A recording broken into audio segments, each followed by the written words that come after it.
चीन की सेना का 2.5 किलोमीटर पीछे हटना कोई छोटी मोटी घटना नहीं है, क्योंकि इसी चीन ने 1962 के युद्ध के बाद भारत की 43,000 वर्ग किलोमीटर जमीन पर कब्जा कर लिया था। यह आकार में स्विट्जरलैंड और नीदरलैंड जैसे देशों के बराबर है। आज हम कुछ नक्शों और तथ्यों के जरिए आपको यह बताएंगे कि कैसे चीन भारत के राजनीतिक नेतृत्व की कमजोरी का फायदा उठाकर एक एक इंच करके भारत के इलाकों पर कब्जा करता चला गया और तत्कालीन प्रधानमंत्री जवाहरलाल नेहरू हिंदी चीनी भाई भाई के नशे में डूबे रहे। अगर भारत ने पाकिस्तान और चीन के साथ ये सख्ती पहले दिखाई होती तो आज भारत की 1,28,000 वर्ग किलोमीटर जमीन पर पाकिस्तान और चीन का कब्जा नहीं होता। दुनिया में करीब 90 देश ऐसे हैं जो आकार में इस क्षेत्र से छोटे हैं, यानी जितना क्षेत्र हमने दूसरे इन दोनों देशों को दे दिया उससे छोटे इस देश में 90 देश हैं इस दुनिया में। इसलिए आज हम सरकार पर सवाल उठाने वालों को उनके पूर्वजों की गलतियों का एहसास कराएंगे। इसके बाद हम कोरोना वायरस के मरीजों के महंगे इलाज का विश्लेषण करेंगे। मुंबई संक्रमित मरीजों की संख्या के मामले में चीन के शहर वुहान को अब पीछे छोड़ चुकी है, तो दिल्ली की और देश की राजधानी दिल्ली में अगले 1 से 1.5 महीने में यह संख्या 5 लाख के पार जाने की आशंका है। लेकिन आपको जानकर हैरानी होगी कि दिल्ली और मुंबई जैसे शहरों के प्राइवेट अस्पतालों में कोरोना वायरस के इलाज का खर्च 15 से 20 लाख रुपए तक आ सकता है। यानी कोरोना वायरस किसी की जान ले या ना ले, लेकिन इसके इलाज का खर्च किसी भी परिवार को जीते जी मार सकता है। इसलिए आज हम आपको बताएंगे कि देश के महानगर कोरोना वायरस के संक्रमण से लड़ाई के लिए कितने तैयार हैं और क्या देश के लोग इतने महंगे इलाज का बोझ उठा सकते हैं। और आखिर में हम आपको एक ऐसे कश्मीरी पंडित की कहानी आज सुनाएंगे जिसने 2 साल पहले कश्मीर वापस लौटने का फैसला किया और चुनाव जीतकर वो सरपंच भी बन गया। लेकिन कल आतंकवादियों ने इस कश्मीरी पंडित की हत्या कर दी। अब इस हत्या पर राजनीति शुरू हो गई है और बहुत सारे लोग इस कश्मीरी पंडित की हत्या का जश्न मना रहे हैं। इसलिए आज इन लोगों का पर्दाफाश हम करेंगे। लेकिन सबसे पहले आज की तमाम बड़ी खबरें नॉनस्टॉप न्यूज में। सूत्रों के मुताबिक जारी सीमा विवाद के बीच लद्दाख के 4 इलाकों से चीन के सैनिक पीछे हट गए हैं। सूत्रों का कहना है कि चीन के सैनिक लद्दाख के 4 इलाकों से करीब 2.5 किलोमीटर पीछे हटे। सैनिकों और पैदल सेना के लड़ाकू वाहनों को पीछे ले जाया गया। भारत ने भी कुछ सैनिकों को पीछे हटाया। भारत और चीन के बीच 2 से 3 बिंदुओं पर विवाद सुलझ गया है। लद्दाख में कई बिंदुओं पर भारत और चीन के बीच मतभेद बरकरार है। विवादित मुद्दों पर दोनों देशों की बातचीत जारी। सूत्रों के मुताबिक भारत और चीन के बीच दूसरी बार कोर कमांडर स्तर की बातचीत जल्द होने वाली है। इसलिए अगले 10 दिन तक ब्रिगेडियर और मेजर जनरल स्तर के अधिकारी फिर से बातचीत के लिए मिलेंगे। 6 जून को दोनों देशों के बीच कोर कमांडर स्तर की बैठक हुई थी। बीजेपी ने राहुल गांधी को नसीहत दी है कि वो चीन की तरफ से चलाए जा रहे दुष्प्रचार का शिकार न तो खुद बने और न ही दूसरों को बनाए। बीजेपी नेता शाहनवाज हुसैन ने कहा कि राहुल गांधी को देश की सेना और सरकार पर भरोसा करना चाहिए। प्रोपेगेंडा का शिकार राहुल गांधी जी न हो। गैरों पे करम अपने पे सितम, ऐ जाने वफा ऐसा जुल्म न कर। चाइना जो दुष्प्रचार कर रहा है उस दुष्प्रचार का शिकार न राहुल गांधी जी को होना चाहिए, न उनको दूसरे को इसके दुष्प्रचार का शिकार बनाना चाहिए। इससे पहले राहुल गांधी ने चीन के मुद्दे पर सरकार को फिर घेरा। राहुल गांधी ने रक्षा मंत्री राजनाथ सिंह के कल दिए बयान के जवाब में ट्वीट किया कि अगर हाथ पर बात हो गई हो तो रक्षा मंत्री मेरे सवालों का जवाब दें। क्या चीनी सैनिकों ने लद्दाख में भारतीय इलाके पर कब्जा किया है? राजनाथ सिंह ने चीन के साथ सीमा विवाद पर कहा था कि वो इस मुद्दे पर देश को पूरी जानकारी संसद में देंगे। जम्मू कश्मीर के अनंतनाग में कल मारे गए कश्मीरी पंडित सरपंच अजय पंडिता का आज जम्मू में अंतिम संस्कार कर दिया गया। आतंकियों ने अजय पंडिता की गोली मारकर हत्या कर दी थी। हत्या के विरोध में आज जम्मू कश्मीर में कई जगह विरोध प्रदर्शन हुए। गांदरबल में हिंदू सरपंच की हत्या के विरोध में सरपंचों ने मौन प्रदर्शन किया। गुजरते हुआ दिन जो एक घटना घटी है, मैं डिस्ट्रिक्ट प्रेसिडेंट पंचायत एसोसिएशन के गांदरबल की तरफ से इसको बिल्कुल कंडम करता हूँ। सारे सरपंच साहिबान मेरे साथ बैठे हैं। दोबारा ऐसी घटना नहीं घटनी चाहिए। अगर ऐसा घटना दोबारा घटती है तो शायद सारे सरपंच साहिबान जितने भी है JNK के, वो शायद इस चीज के खिलाफ हो जाएंगे। कश्मीरी पंडितों ने जम्मू में भी मौन प्रदर्शन किया और सरपंच अजय पंडिता की हत्या की निंदा की। एक्टर अनुपम खेर ने एक वीडियो ट्वीट कर कहा कि जो आए दिन मौतों पर छाती पीटते हैं वो सरपंच की मौत पर खामोश हैं। कल दिन दिहाड़े कश्मीर के अनंतनाग में एक अकेला कश्मीरी पंडित, उसको हत्यारों ने, उसको टेररिस्ट ने गोली मार दी और एक भी आवाज नहीं आ रही उन सभी लोगों से जो छाती पीट पीट कर दुहाएं देते हैं और बोलते हैं कि अरे देखो मार दिया गया, देखो अन्याय हो गया। किसी का कोई ट्वीट नहीं, किसी की कोई परेशानी नहीं। जम्मू कश्मीर बीजेपी ने भी अजय पंडिता को श्रद्धांजलि दी है। सुरक्षा बलों ने जम्मू कश्मीर में आतंकियों की एक बड़ी साजिश को नाकाम कर दिया। सुरक्षा बलों ने वक्त पर एक आईईडी विस्फोटक का पता लगाकर उसे निष्क्रिय कर दिया।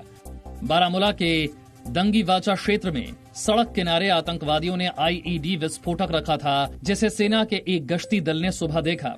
बम निरोधक दस्ते ने मौके पर पहुंचकर विस्फोटक को निष्क्रिय कर दिया। पिछले 2 सप्ताह में यह दूसरा मौका है जब सुरक्षा बलों ने एक बड़े हादसे को टाला है। दिल्ली में कोरोना के सामुदायिक संक्रमण का खतरा बढ़ गया है। दिल्ली के स्वास्थ्य मंत्री सत्येंद्र जैन ने आज दावा किया कि अखिल भारतीय आयुर्विज्ञान संस्थान के निदेशक ने दिल्ली में सामुदायिक संक्रमण की बात कही है।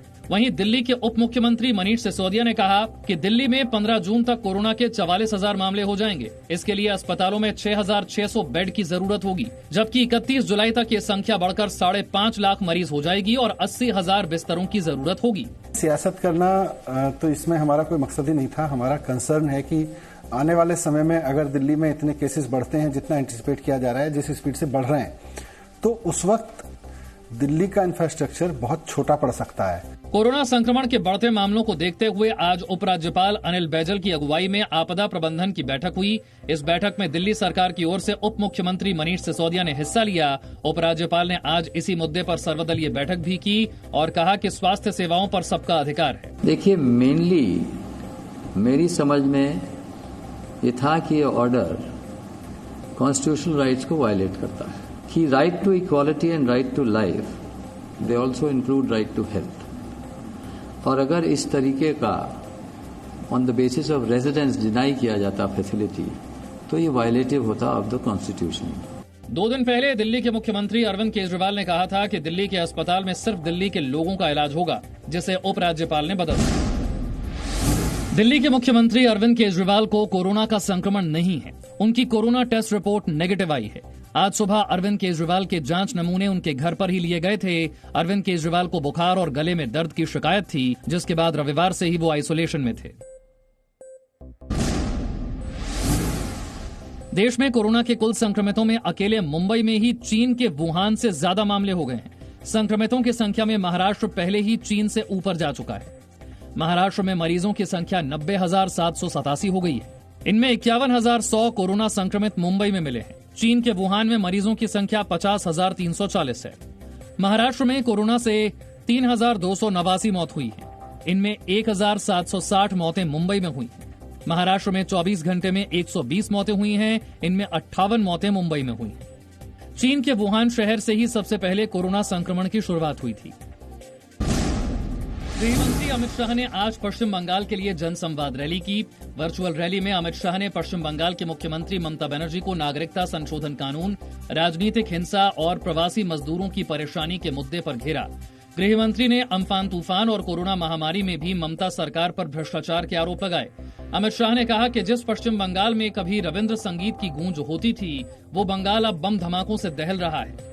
एकमात्र बंगाल ऐसा राज्य है जहां आज भी राजनीतिक हिंसा का कारोबार चल रहा है, राजनीतिक हिंसा की बोलबाल चल रही है और राजनीति के अंदर हिंसा का प्राधान्य हिंदुस्तान के किसी भी प्रदेश के अंदर नहीं होना चाहिए। भाषण के आखिर में गृहमंत्री अमित शाह ने मशहूर कवि दुष्यंत कुमार की एक कविता सुनाकर पश्चिम बंगाल में जल्द ही परिवर्तन होने का भरोसा भी जताया। मेरे सीने में ही नहीं, तेरे सीने में सही हो कहीं भी आग, लेकिन आग जलनी चाहिए। घर वापसी कर रहे मजदूरों पर सुप्रीम कोर्ट ने बड़ा फैसला सुनाया है। सुप्रीम कोर्ट ने अपने आदेश में कहा कि जिन मजदूरों ने अपने गांव वापस जाने का मन बना लिया है, उन्हें 15 दिन के अंदर उनके घर भेजा जाए। आदेश में यह भी कहा गया कि श्रमिक ट्रेन ज्यादा चले, जिससे मजदूरों को यात्रा के लिए आवेदन करने के 24 घंटे में ही ट्रेन उपलब्ध हो सके। सुप्रीम कोर्ट ने राज्य सरकारों से कहा कि वो मजदूरों का डेटा इकट्ठा करे, उनकी स्किल मैपिंग हो। इसके साथ साथ मजदूरों के खिलाफ लॉकडाउन के नियम तोड़ने के आरोप में दर्ज सारी शिकायतें और मुकदमे वापस लेने के आदेश भी दिए गए। सुप्रीम कोर्ट ने साथ ही ये भी कहा कि अगर मजदूर वापस काम पर लौटना चाहते हैं तो राज्य सरकारें मदद करें। देश में कोरोना संक्रमण को देखते हुए संसद का मानसून सत्र कराने के कई विकल्पों पर विचार किया जा रहा है। सूत्रों के मुताबिक राज्यसभा के सभापति वेंकैया नायडू और लोकसभा स्पीकर ओम बिरला की दिल्ली में हुई बैठक में इसे लेकर चर्चा की गई। सूत्रों के मुताबिक आज की बैठक में ये चर्चा हुई कि सोशल डिस्टेंसिंग के साथ राज्यसभा और लोकसभा सांसद कैसे बैठ सकते हैं। चर्चा में पाया गया कि राज्यसभा कक्ष में 245 के स्थान पर सिर्फ 60 सांसद ही बैठ सकते हैं, जबकि सोशल डिस्टेंसिंग नियमों के साथ लोकसभा और सेंट्रल हॉल में भी सभी सांसदों का बैठ पाना संभव नहीं है। लोकसभा और सेंट्रल हॉल में 100 सांसद ही बैठ सकेंगे। बैठक में चर्चा इस बात पर भी हुई कि क्या विज्ञान भवन में संसद की कार्यवाही चलाई जा सकती है, लेकिन ये पाया गया कि विज्ञान भवन में भी सभी सांसदों को बैठा पाना संभव नहीं है। महासचिवों को निर्देश दिया गया कि वर्चुअल पार्लियामेंट के विभिन्न विकल्पों की तलाश की जाए। देश में आज फिर एक दिन में कोरोना के करीब 10,000 मामले सामने आए। स्वास्थ्य मंत्रालय के मुताबिक 24 घंटे में कोरोना के 9,987 नए मामले सामने आए हैं। देश में संक्रमितों की संख्या 2,66,598 हो गई है। कोरोना से मौत का आंकड़ा बढ़कर 7,471 हो गया है। इलाज से अब तक 1,29,314 मरीज ठीक हुए हैं। वहीं कोरोना मरीजों के ठीक होने की दर 48.46% हो गई है। केंद्रीय स्वास्थ्य मंत्री डॉक्टर हर्षवर्धन ने ग्रुप ऑफ मिनिस्टर्स की बैठक में देश में हेल्थ इंफ्रास्ट्रक्चर की जानकारी दी। स्वास्थ्य मंत्री ने बताया कि देश में कोरोना के 49 लाख टेस्ट हो चुके हैं और देश की स्थिति अब भी दूसरे देशों से बेहतर है।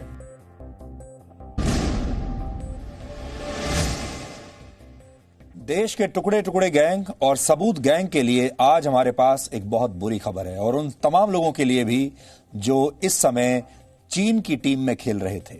लद्दाख में लाइन ऑफ एक्चुअल कंट्रोल पर टकराव वाली 4 जगहों से चीन के सैनिक करीब 2.5 किलोमीटर पीछे हट गए हैं, और शायद ये खबर सुनकर आज रात टुकड़े टुकड़े गैंग और सबूत गैंग के सदस्यों को नींद नहीं आएगी। कूटनीति शतरंज के खेल की तरह होती है, जिसमें आपको दुश्मन की चाल का अंदाजा पहले से ही लगाना पड़ता है, और अगर आप इसमें सफल हो जाते हैं तो अक्सर दुश्मन को अपनी चाल वापस लेनी पड़ती है।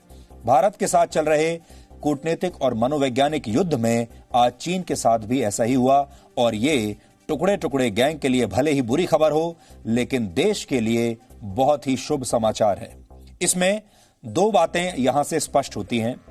पहली ये कि शनिवार को दोनों देशों के बीच कोर कमांडर स्तर की जो बातचीत हुई थी वो काफी हद तक सफल रही है, और हम आपको ये भी बता दें कि जब ये बातचीत हुई थी इसमें शायद भारत ने पहली बार एक सख्त रवैया अपनाया था, सख्ती से ये बातचीत की थी, और चीन शायद हैरान रह गया होगा कि भारत इतनी सख्ती से उसके साथ बात कैसे कर सकता है।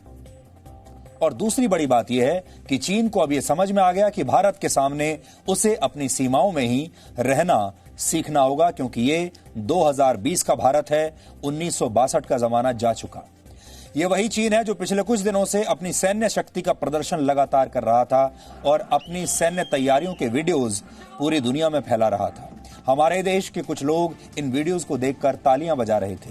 आपको ऐसे कई तस्वीरें हम कल भी हमने दिखाई थी और आपको बताया था कि कैसे चीन इस तरह के प्रोपेगेंडा वीडियोस से भारत पर दबाव बनाने की कोशिश कर रहा है और दुनिया और भारत को यह बताने की कोशिश कर रहा है कि उसने बड़ी संख्या में सैनिक लद्दाख की तरफ भेज दिए हैं।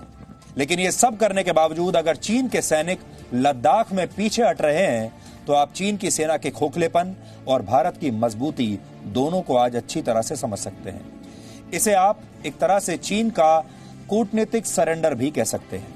लद्दाख सीमा पर आज का यह घटनाक्रम एक तरह से भारत के संयम, संकल्प और सख्ती की जीत है, क्योंकि भारत ने चीन को सीधा संदेश दिया था कि सीमा के मामले में भारत कोई भी समझौता नहीं कर सकता। ये बात दुनिया में भारत के बढ़ते कद की तरफ इशारा करती है, क्योंकि दुनिया में ज्यादातर देश अब ये सोच भी नहीं सकते कि चीन जैसे विस्तारवादी और आक्रामक देश को इस तरह से झुकाया जा सकता है। असल में रणनीति तो ये चीन की थी। चीन चाहता था कि वो भारत को किसी तरीके से एक बार फिर दबाव में डालकर झुका देगा, और अगर चीन ने भारत को झुका दिया तो पूरी दुनिया को और खास तौर पर पड़ोसी देशों को एक साफ संदेश चला जाएगा कि चीन की ताकत क्या है। लेकिन भारत ने ऐसा होने नहीं दिया, और इसकी सबसे बड़ी वजह यह है कि भारत अब चीन के मनोवैज्ञानिक युद्ध को अच्छी तरह से समझ चुका है। सीमा पर चीन के सैनिक कहां कहां से हटे, इसे हम आपको आज एक नक्शे के जरिए समझाएंगे। सीमा पर चीन के साथ 4 स्थानों पर टकराव हुआ है। इसमें गलवान घाटी में 3 जगह और पेंगोंग लेक में 1 जगह पर भारत और चीन के सैनिक आमने सामने थे। लेकिन अब दोनों देशों के सैनिक टकराव वाली जगहों से पीछे चले गए हैं। गलवान घाटी के 3 स्थानों पर चीन के सैनिक अपना सैन्य साजो सामान लेकर करीब 2.5 किलोमीटर पीछे चले गए हैं। पिछले 1 महीने में इसी जगह पर चीन के सैनिक LAC से आगे निकल आए थे और आसपास की पहाड़ियों पर उन्होंने कब्जा कर लिया था, ऐसा सूत्रों का कहना है। चीन के सैनिक लद्दाख में पेंगोंग झील के फिंगर 4 तक आ गए थे, जहां भारतीय सैनिकों के साथ उनका टकराव हुआ था। भारत का दावा फिंगर 8 तक है, जहां भारतीय सैनिक गश्त के लिए जाते थे। अब तक भारत और चीन के सैनिक पेंगोंग झील के फिंगर 4 के पास आमने सामने थे। अब यहां से चीन के सैनिक कुछ किलोमीटर पीछे हट गए हैं, और जिस तरह से चीन का उग्र रवैया दिख रहा था, उससे कोई उम्मीद नहीं थी कि इतनी जल्दी दोनों देशों के सैनिक टकराव की स्थिति अब इस तरह से सुलझ जाएगी और चीन के सैनिक पीछे हट जाएंगे। लेकिन ऐसा हुआ है, और ये भारत की ताकत को दर्शाता है। हालांकि हम ये भी जानते हैं कि कुछ लोग निराश हुए होंगे आज, और बहुत सारे लोग ऐसे भी हैं जो आज शाम से ही इसके सबूत मांगने शुरू कर देंगे।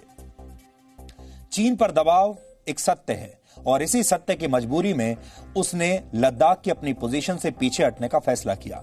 चीन को दबाव में लाने वाली ये बात सरकार और सेना पर भरोसे को और भी मजबूत करती है। लेकिन हमारे यहाँ कुछ ऐसे लोग हैं जो अपनी नेतागिरी के चक्कर में, अपनी नेतागिरी की दुकानों को चमकाने के लिए चीन के सामने देश के मनोबल को कमजोर करने में लगे हैं। ये वो लोग हैं जो अपनी ही सेना पर सवाल उठाते हैं, अपनी ही सरकार पर सवाल उठाते हैं, और पूरे देश में अपने ही देश को कमजोर करने की कोशिश करते हैं, और चीन के खिलाफ इनके मुंह से एक शब्द नहीं निकलता। और इन लोगों में सबसे प्रमुख नाम कांग्रेस के नेता राहुल गांधी का है। आपने देखा होगा पिछले कई दिनों से चीन के मामले को लेकर वो लगातार राजनीति कर रहे हैं। बहुत आनंद लेकर, मजा लेकर वो हर रोज ट्वीट कर रहे हैं। ऐसा ट्वीट करते हैं जैसे उन्हें बड़ा आनंद आ रहा है इस पूरे मामले में। वो इस संवेदनशील मामले में सरकार का लगातार मजाक उड़ाते रहे और ये पूछते रहे कि लद्दाख में भारतीय इलाके पर चीन ने कब्जा किया है या नहीं। लेकिन आज हम राहुल गांधी से ये पूछना चाहेंगे कि अगर उनके परनाना यानी पंडित जवाहरलाल नेहरू आज प्रधानमंत्री होते तो क्या वो इसी तरह के सवाल पूछते, और क्या उनमें ये हिम्मत है कि वो अपने पूर्वजों से भी इसी तरह के सवाल पूछ सकें। राहुल गांधी के पिता इस देश के प्रधानमंत्री रह चुके हैं, उनके परनाना इस देश के प्रधानमंत्री रह चुके हैं, उनकी दादी इस देश की प्रधानमंत्री रह चुकी हैं, और पिछली सरकार जो थी 2014 से पहले वो भी उनकी मां चलाया करती थी रिमोट कंट्रोल से। आज हम उनसे पूछना चाहेंगे कि भारत ने जो इतना बड़ा इलाका पाकिस्तान और चीन को दे दिया, इस दौरान उन्होंने इसे वापस क्यों नहीं ले लिया। क्या राहुल गांधी ने कभी इस बारे में सोचा है कि पंडित जवाहरलाल नेहरू के प्रधानमंत्री रहते हुए भारत ने अपनी कितनी जमीन गंवाई है। विपक्ष का नेता होने के नाते राहुल गांधी सरकार से ये सवाल जरूर पूछ सकते हैं, लेकिन उन्हें यह जवाब भी देना चाहिए कि उनके परिवार के लोगों ने कैसे धीरे धीरे भारत के कई इलाकों पर चीन का कब्जा इतनी आसानी से हो जाने दिया। इसलिए आज हम इस मामले पर राहुल गांधी की जानकारियां भी दुरुस्त करना चाहेंगे। ये इतिहास है और ऐतिहासिक तथ्य हैं। अगर आप चाहें तो आप किताबों के जरिए भी इसे पढ़ सकते हैं, लेकिन हम आज आपको यहां बताते हैं। राहुल गांधी को शायद पता नहीं होगा कि 1962 के युद्ध के बाद अक्साई चिन और लद्दाख में भारत की 43,000 वर्ग किलोमीटर जमीन पर चीन का कब्जा हो गया था। फिर से सुन लीजिए, 43,000 वर्ग किलोमीटर के इलाके पर चीन ने कब्जा कर लिया था। इसमें चीन ने 38,000 वर्ग किलोमीटर जमीन 1962 के युद्ध में छीन ली थी हमसे, और इसके बाद करीब 5,000 वर्ग किलोमीटर जमीन उसे पाकिस्तान ने एक समझौते के तहत सौंप दी थी। ये 43,000 वर्ग किलोमीटर जमीन डेनमार्क, नीदरलैंड्स और स्विट्जरलैंड जैसे देशों के बराबर है।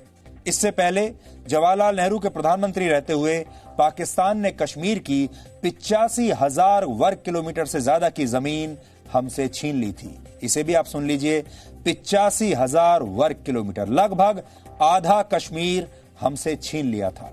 इसमें पाकिस्तान के कब्जे वाला कश्मीर और गिलगित बाल्टिस्तान का इलाका शामिल है। यानी हमारे देश की 1,28,000 वर्ग किलोमीटर से भी ज्यादा जमीन पंडित नेहरू के प्रधानमंत्री रहते हुए चीन और पाकिस्तान के पास चली गई थी। 1,28,000 किलोमीटर, ये करीब करीब बांग्लादेश के आकार के बराबर है और दुनिया में करीब 90 देश ऐसे हैं जो आकार में इस जमीन के टुकड़े से छोटे हैं।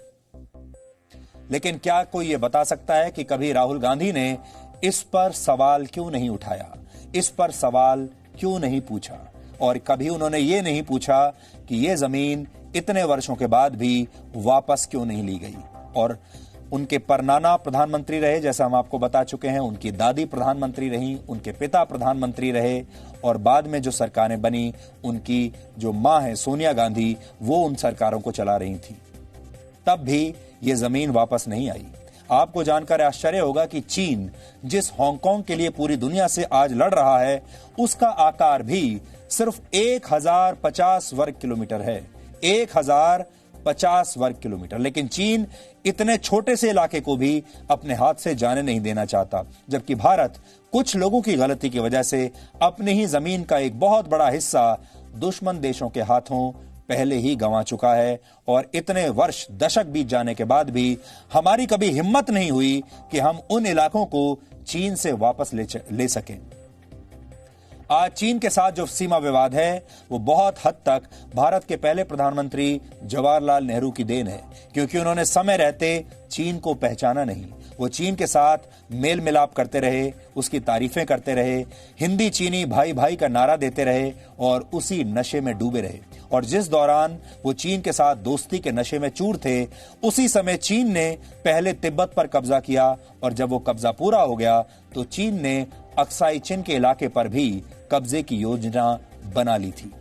जवाहरलाल नेहरू की गलती यह थी कि उन्होंने अपनी ही सेना द्वारा दी गई चेतावनियों को कोई महत्व नहीं दिया और वो सेना की सलाह की लगातार अनदेखी करते रहे।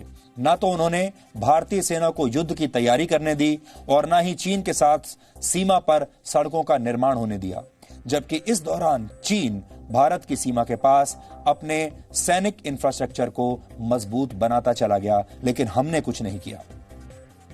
वर्ष 1952 में कुलवंत सिंह कमेटी ने तत्कालीन भारत सरकार को चीन के खतरे से आगाह किया था और तैयारी करने की सलाह दी थी, लेकिन इस पर कोई अमल नहीं हुआ।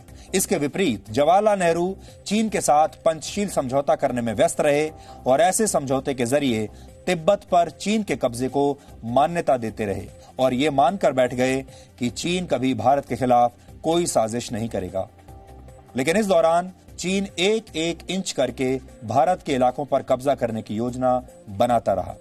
वर्ष 1955 के बाद जब चीन अक्साई चिन पर कब्जे की योजना पर आगे बढ़ने लगा और उसने अक्साई चिन से होकर गुजरने वाली सड़कें भी बना ली, तब भी भारत के तत्कालीन राजनीतिक नेतृत्व पर इसका कोई असर नहीं पड़ा।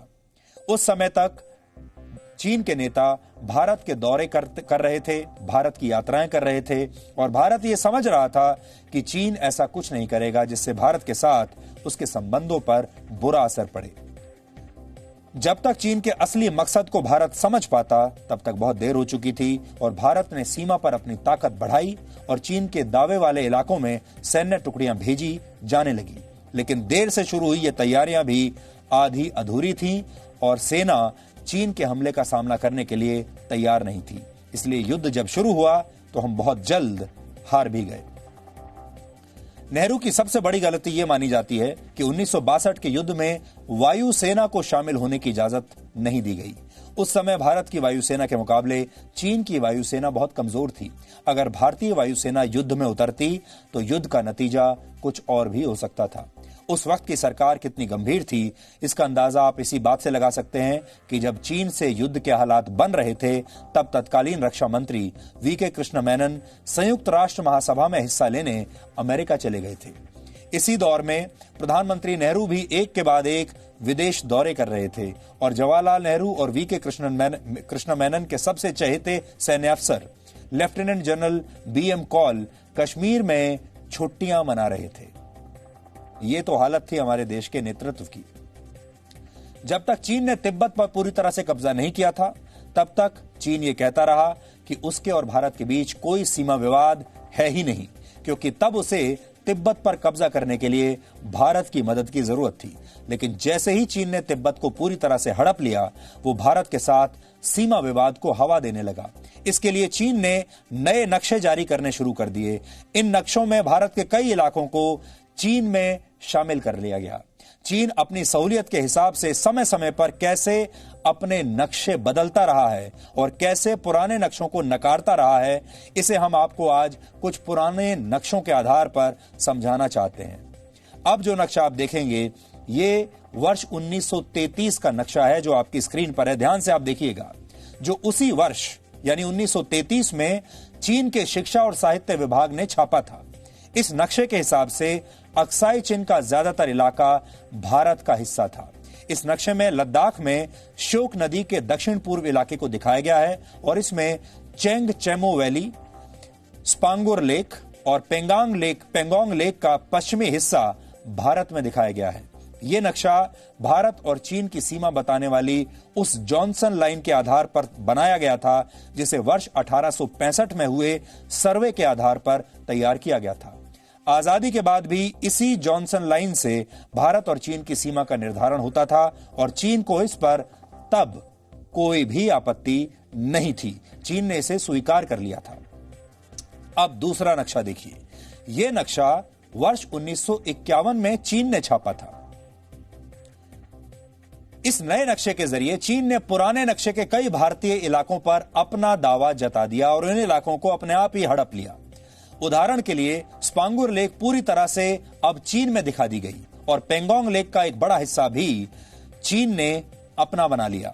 यहां ध्यान देने वाली बात यह है कि यह वही समय था जब चीन ने भारत की सीमा के अंदर घुसकर अक्साई चिन में सड़कें बनाने की तैयारी कर ली थी, यानी इसे सही ठहराने के लिए उसने अपने नक्शे बदल दिए। लेकिन भारत के राजनीतिक नेतृत्व को चीन की ये धोखेबाजी समझ में नहीं आई और भारत के कई नेता चीन के साथ दोस्ती की धुन में, दोस्ती के नशे में ही डूबे रहे।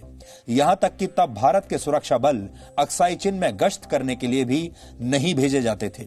इसलिए इस सड़क के बारे में जो चीन ने वहां पर बना ली थी, भारत को बहुत वर्षों के बाद पता चला। उस समय टेक्नोलॉजी का जमाना था नहीं। आज तो तुरंत पता चल जाता है, क्योंकि आज आपके पास सैटेलाइट्स हैं और बहुत सारी टेक्नोलॉजी है जिससे आप पता लगा सकते हैं। लेकिन उस समय आप सोचिए, चीन ने सड़कें बना ली और भारत को कई वर्षों तक खबर ही नहीं हुई। इसके बाद नवंबर 1959 में चीन की मैप प्रिंटिंग सोसाइटी ने चीन का एक और नया नक्शा छापा। यह वर्ष 1951 का ही नक्शा था, लेकिन इसे चीन ने जनता के बीच आधिकारिक तौर पर प्रचारित करने के लिए नए सिरे से छापा। इस नए नक्शे में भी भारत के इलाकों को चीन की सीमा के अंदर दिखाया गया। यह वो समय था जब चीन के प्रधानमंत्री चाउ एन लाई भारत के दौरे पर आए थे। भारत ने तब इस नक्शे पर आपत्ति भी दर्ज की थी, लेकिन तब तक बहुत देर हो चुकी थी और चीन आधिकारिक तौर पर भारत के इलाकों को हड़प चुका था। इसी नक्शे के आधार पर चीन ने वर्ष 1960 की अपनी क्लेम लाइन बनाई, जिसमें न सिर्फ अक्साई चिन बल्कि लद्दाख में पेंगोंग झील का एक बड़ा हिस्सा और गलवान घाटी को भी चीन ने हड़प लिया और अपना हिस्सा बता दिया। इस समय भी चीन अपनी इसी क्लेम लाइन को ही मानता है, यानी आज भी चीन इसी क्लेम लाइन को मानता है और उसी के हिसाब से लाइन ऑफ एक्चुअल कंट्रोल यानी LAC का निर्धारण करता है। सोचिए, ये लाइन उसने 1960 में ही खींच दी थी। 1960 से लेकर आप सोचिए 2014 तक इस देश में या तो कांग्रेस की सरकारें रही हैं, नेहरू गांधी परिवार के लोगों की सरकारें रही हैं और या फिर उनके समर्थन से चलने वाली सरकारें रही हैं। सिर्फ वाजपेयी की सरकार को अगर आप 5 साल छोड़ दें तो इस दौरान क्या किसी भी सरकार ने चीन के सामने यह मुद्दा उठाया और क्या इस जमीन को वापस लिया? भारत के सामने चीन का मनोवैज्ञानिक युद्ध अब जाकर फेल हुआ है। चीन की सेना जो ताकत दिखा रही थी उसका कोई असर इस बार शायद पहली बार होगा जब उसका असर नहीं पड़ा, क्योंकि चीन की सेना कितने भी दावे कर ले उसकी ताकत सिर्फ एक भ्रम है। इस भ्रम को तोड़ने वाले कुछ और सच आज हम आपको बताना चाहते हैं, क्योंकि आपको चीन की सेना के बारे में और चीन के बारे में अब तक बहुत सारी गलत जानकारियां दी गई हैं। आप जब से स्कूल में गए, कॉलेज में गए, आपने जितनी किताबें पढ़ी, आपने जितना साहित्य पढ़ा, जितनी फिल्में देखी, वीडियोस देखे, सब में आपको यह बताया गया है कि चीन बहुत ही मजबूत देश है और उसकी सेना को हम हरा नहीं सकते। लेकिन ये गलत है और ये भ्रम है। सबसे पहला भ्रम यह फैलाया गया कि चीन की सेना भारत से बहुत ताकतवर है, जबकि सच यह है कि भारतीय सेना में करीब 14 लाख सैनिक हैं, जबकि वर्ष 2015 के बाद से चीन अपने सैनिकों की संख्या को लगातार कम कर रहा है। रिपोर्ट के मुताबिक चीन में अब 10 लाख से भी कम सैनिक बचे हैं उसकी सेना में। चीन की एक बड़ी कमजोरी यह है कि वर्ष 1979 से लेकर वर्ष 2015 तक चीन में वन चाइल्ड पॉलिसी लागू थी, जिसकी वजह से चीन के ज्यादातर सैनिक अपने माता पिता की इकलौती संतान हैं। ऐसे में मुमकिन है कि युद्ध की स्थिति में चीन के सैनिक देश से पहले अपने परिवार के बारे में सोचेंगे, और ये वो इकलौती संतान हैं जिन्हें उनके माँ बाप ने बड़े नाजों से पाला है। ये सख्ती के आदी नहीं है, ये मुश्किल जीवन के आदी नहीं है। इसलिए ये लोग जब सेना में आते हैं तो बहुत कमजोर साबित होते हैं और इनके ऊपर पारिवारिक जिम्मेदारियां इतनी बड़ी हैं कि ये लड़ने से पहले अपने परिवारों के बारे में सोचेंगे, अपनी जान बचाने के बारे में सोचेंगे। और हम आगे चलकर आपको यह भी बताएंगे कि इनमें से ज्यादातर लोग ऐसे हैं जो अपनी मर्जी से चीन की सेना में आए भी नहीं हैं, मजबूरी में वहां फंस गए हैं। चीन की सेना की एक और बड़ी कमजोरी है कि उसने 41 वर्ष पहले आखिरी बार युद्ध लड़ा था, यानी ये जो आर्मी है चीन की, ये आउट ऑफ प्रैक्टिस है। वर्ष 1979 में वियतनाम के हाथों उसे हार का सामना करना पड़ा था, यानी जो वॉर इन्होंने लड़ा भी था उसमें भी हार गए थे। उसके बाद से इन्होंने कोई युद्ध ना तो लड़ा है ना जीता है। इस हिसाब से चीन की सेना में अब शायद ही कोई भी जवान या कोई भी अधिकारी ऐसा बचा होगा जिससे युद्ध लड़ने का एक दिन या एक घंटे का भी अनुभव हो, यानी बिल्कुल अनुभवहीन सेना है। जबकि भारत ने करीब 21 वर्ष पहले कारगिल युद्ध में पाकिस्तान को हराया था। भारतीय सेना को दुश्मन के घर में घुसकर सर्जिकल स्ट्राइक और एयर स्ट्राइक करने का अनुभव है। और आपने ये भी देखा होगा कि भारत में बहुत सारे मोर्चे हर समय खुले ही रहते हैं। भारत की सेना 24 घंटे 7 दिन 365 दिन आतंकवादियों से संघर्ष करती है। हमारे बहुत सारे बॉर्डर्स खुले हुए हैं पाकिस्तान के साथ, हमारी लगातार कुछ ना कुछ सीमाओं पर हमारी लड़ाई चलती रहती है।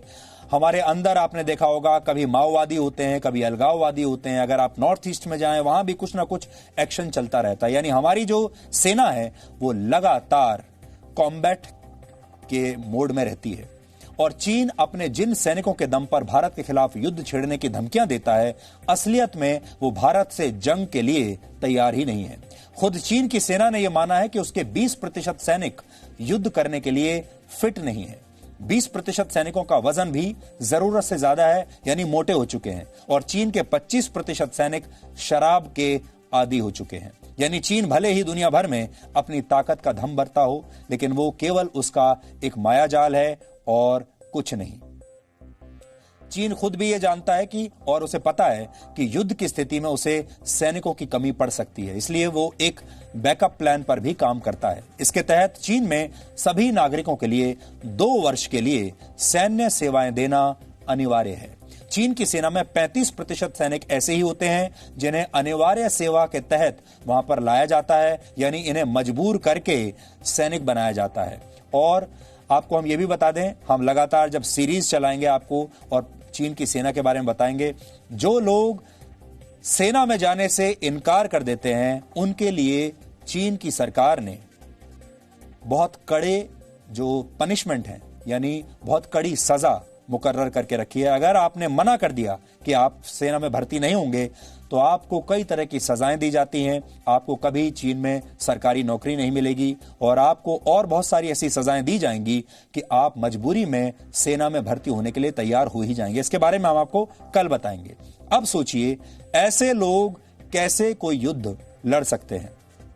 चीन की सेना में ग्रामीण और शहरों से 50-50% जवानों को सैन्य प्रशिक्षण दिया जाता है, यानी आधे ग्रामीण इलाकों के हैं, आधे शहरी इलाकों के हैं। चीन में शामिल नागरिकों को 90 दिन की सैन्य ट्रेनिंग दी जाती है ताकि जरूरत पड़ने पर उन्हें युद्ध के मैदान में लड़ने के लिए भेजा जा सके। रक्षा विशेषज्ञ ये भी दावा करते हैं कि राजनीतिक विचारधारा से सैनिकों का ब्रेन वॉश दुनिया में सिर्फ चीन की कम्युनिस्ट पार्टी ही करती है और इसी के कारण से चीन की सेना को कम्युनिस्ट पार्टी की सेना भी कहा जाता है। चीन में हम आपको बता दें कि जैसे हमारे देश में हमारे देश का जो बच्चा है वो हमारे देश की सेना के साथ खड़ा होता है। बच्चा राष्ट्रभक्ति की भावना से भरा हुआ होता है और हम अपनी सेना का सम्मान भी करते हैं और उसका समर्थन भी करते हैं। लेकिन चीन में ऐसा कुछ नहीं है। चीन की जो जनता है वो चीन की सेना को इतना सम्मान नहीं देती और वो ये समझती है कि जो सेना है वो अपने ही देश के लोगों के दमन के लिए बनाई गई है और वहां की सेना भी दूसरे देशों के साथ युद्ध लड़ने के लिए नहीं बल्कि अपने ही देश के लोगों को डराने के लिए ज्यादा उसका काम होता है और ज्यादा इस्तेमाल किया जाता है। कल हमने आपको दक्षिण सूडान में चीन के सैनिकों से जुड़ी वर्ष 2015 की कहानी बताई थी। चीन के ये सैनिक संयुक्त राष्ट्र के शांति मिशन के तहत दक्षिण सूडान गए थे। वहां पर इन्हें एक शरणार्थी शिविर की सुरक्षा की जिम्मेदारी दी गई, लेकिन जब विद्रोही गुटों का हमला हुआ तो चीन के ये सारे सैनिक ना तो नागरिकों को वहां बचा पाए और ना ही खुद की सुरक्षा कर पाए। नागरिकों की हत्या और बलात्कार होते रहे, लेकिन चीन के सैनिक अपने कैंप से बाहर ही नहीं निकले डर के मारे। खुद चीन के कैंप पर विद्रोही गुटों ने जब गोलाबारी की जिसमें चीन के 2 सैनिक मारे गए तो इसके बाद चीन के सैनिक अपने हथियार और गोला बारूद छोड़कर खुद वहां से भाग गए। इससे आप अंदाजा लगा सकते हैं यह दक्षिण सूडान का किस्सा है। अभी इसी घटना में चीन के सैनिकों और भारत के सैनिकों का अंतर आपको बताते हैं। जिस वक्त दक्षिण सूडान में यह हमला हुआ उस वक्त भारतीय सेना की एक टुकड़ी भी वहीं पर थी जिसे रिजर्व में रखा गया था। ये भारतीय सेना की 7वीं कुमाऊं रेजिमेंट के जवान थे जिन्हें हमले के बाद हालात पर काबू पाने के लिए बुलाया गया। बेखौफ होकर भारतीय सेना के इन जवानों ने उस इलाके में विद्रोहियों को भगाया और उस इलाके को फिर से अपने कब्जे में लिया। बताया जाता है कि बाद में दक्षिणी सूडान के यूएन मिशन के कमांडर ने भारतीय सैनिकों से खुद मुलाकात की और इन सैनिकों का शुक्रिया अदा किया था, लेकिन सच्चाई यह है कि इसी दौरान चीन के सैनिक अपनी पोस्ट छोड़कर भाग गए थे। तो यहां से आपको यह पता चलेगा कि जो चीन की सेना है वो असल में वो उसको लिबरेशन आर्मी जरूर कहते हैं, लेकिन वो लिबरेशन आर्मी है नहीं, वो तो सप्रेशन आर्मी है। वो खुद बहुत दबे हुए हैं चीन की जो सेना के में शामिल जो लोग हैं। और चीन की सेना की एक और बात भी है जो हम आपको अपनी आगे सीरीज में बताएंगे, इन्हें मनोवैज्ञानिक समस्याएं भी बहुत होती हैं। इसलिए चीन की सेना में अब हर यूनिट में काउंसलिंग सेशंस किए जाते हैं ताकि इन सैनिकों की काउंसलिंग की जा सके, क्योंकि ये डिप्रेशन में चले जाते हैं और मानसिक रूप से ये बहुत ज्यादा फिट नहीं रहते हैं। ये भी एक बहुत बड़ी बात है जिससे चीन की सेना इस समय संघर्ष कर रही है। अब हम आपको बताते हैं, आप कहेंगे कि आपने तो जो वीडियोस देखे हैं आपने तो देखा है कि चीन की सेना बहुत शानदार विशालकाय दिखती है। चीन का वो इस तरीके से आपके सामने चीन की छवि पेश करते हैं जैसे चीन का एक सैनिक 5.5 फीट का नहीं बल्कि एक सैनिक 7 फीट का हो। इस तरह के वीडियोस बनाए जाते हैं और वो इतने सुंदर वीडियोस होते हैं। लेकिन आपको ये बात जाननी होगी कि ये वीडियोस सिर्फ अपने देश की जनता को डराने के लिए और दुनिया को डराने के लिए बनाए जाते हैं। इन वीडियोस को आप इस तरीके से समझ सकते हैं जैसे किसी फिल्म की शूटिंग हो रही हो। इसलिए चीन की जो सेना है उसे आप एक वीडियो गेम की सेना मान सकते हैं जो कि सिर्फ शूटिंग के लिए, कैमरे वाली शूटिंग के लिए बनी है।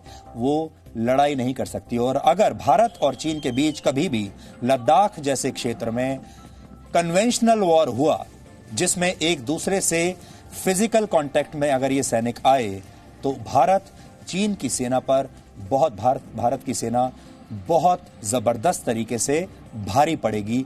ये बात याद रखने वाली है। अगर कन्वेंशनल वॉर हुआ तो भारत का पलड़ा भारी रहेगा। भारत ने कूटनीति और सैन्य शक्ति के दम पर चीन की सेना को तो पीछे धकेल दिया, लेकिन क्या भारत कोरोना वायरस को भी इसी तरह से पीछे धकेल पाएगा? इसमें हमें कुछ संदेह है। यह सवाल हम इसलिए पूछ रहे हैं क्योंकि भारत में कोरोना वायरस का संक्रमण तेजी से फैल रहा है और इसके सामने बड़े बड़े शहरों की स्वास्थ्य व्यवस्थाएं अब कमजोर पड़ रही हैं। कोरोना वायरस किसी व्यक्ति की जान ले या ना ले, लेकिन प्राइवेट अस्पतालों में इसके इलाज का खर्च अब किसी भी परिवार की जान जरूर ले लेगा। आज हम आपको ये बताने वाले हैं कि कैसे दिल्ली जैसे बड़े शहर के प्राइवेट अस्पतालों में कोरोना वायरस के इलाज पर 15 से 20 लाख रुपए तक का खर्च आ सकता है। लेकिन पहले यह समझिए कि कोरोना वायरस के मामले में देश की और इन बड़े शहरों की आज की स्थिति क्या है। इस समय भारत में कोरोना वायरस के संक्रमण का शिकार हो चुके लोगों की संख्या 2,66,000 से ज्यादा हो चुकी है। करीब 7,500 लोगों की मौत हो चुकी है। संक्रमित लोगों की संख्या के मामले में भारत अब दुनिया में 5वें नंबर पर पहुंच गया है। महाराष्ट्र जैसा राज्य इस मामले में चीन को पीछे छोड़ चुका है और अब दिल्ली के बारे में भी आशंका यही है कि आने वाले कुछ दिनों में दिल्ली में संक्रमित लोगों की संख्या लाखों में हो जाएगी। दिल्ली में इस वायरस से संक्रमित लोगों की कुल संख्या करीब 30,000 हो चुकी है। इनमें से करीब 11,000 से ज्यादा मरीज इलाज के बाद स्वस्थ हो चुके हैं और 17,700 से ज्यादा मामले अभी एक्टिव हैं, यानी उनका इलाज चल रहा है। दिल्ली में कोरोना वायरस से अब तक 874 लोग मर चुके हैं। डराने वाली बात यह है कि दिल्ली में पॉजिटिविटी रेट यानी टेस्ट होने पर कोरोना संक्रमित होने की दर अब लगातार बढ़ रही है।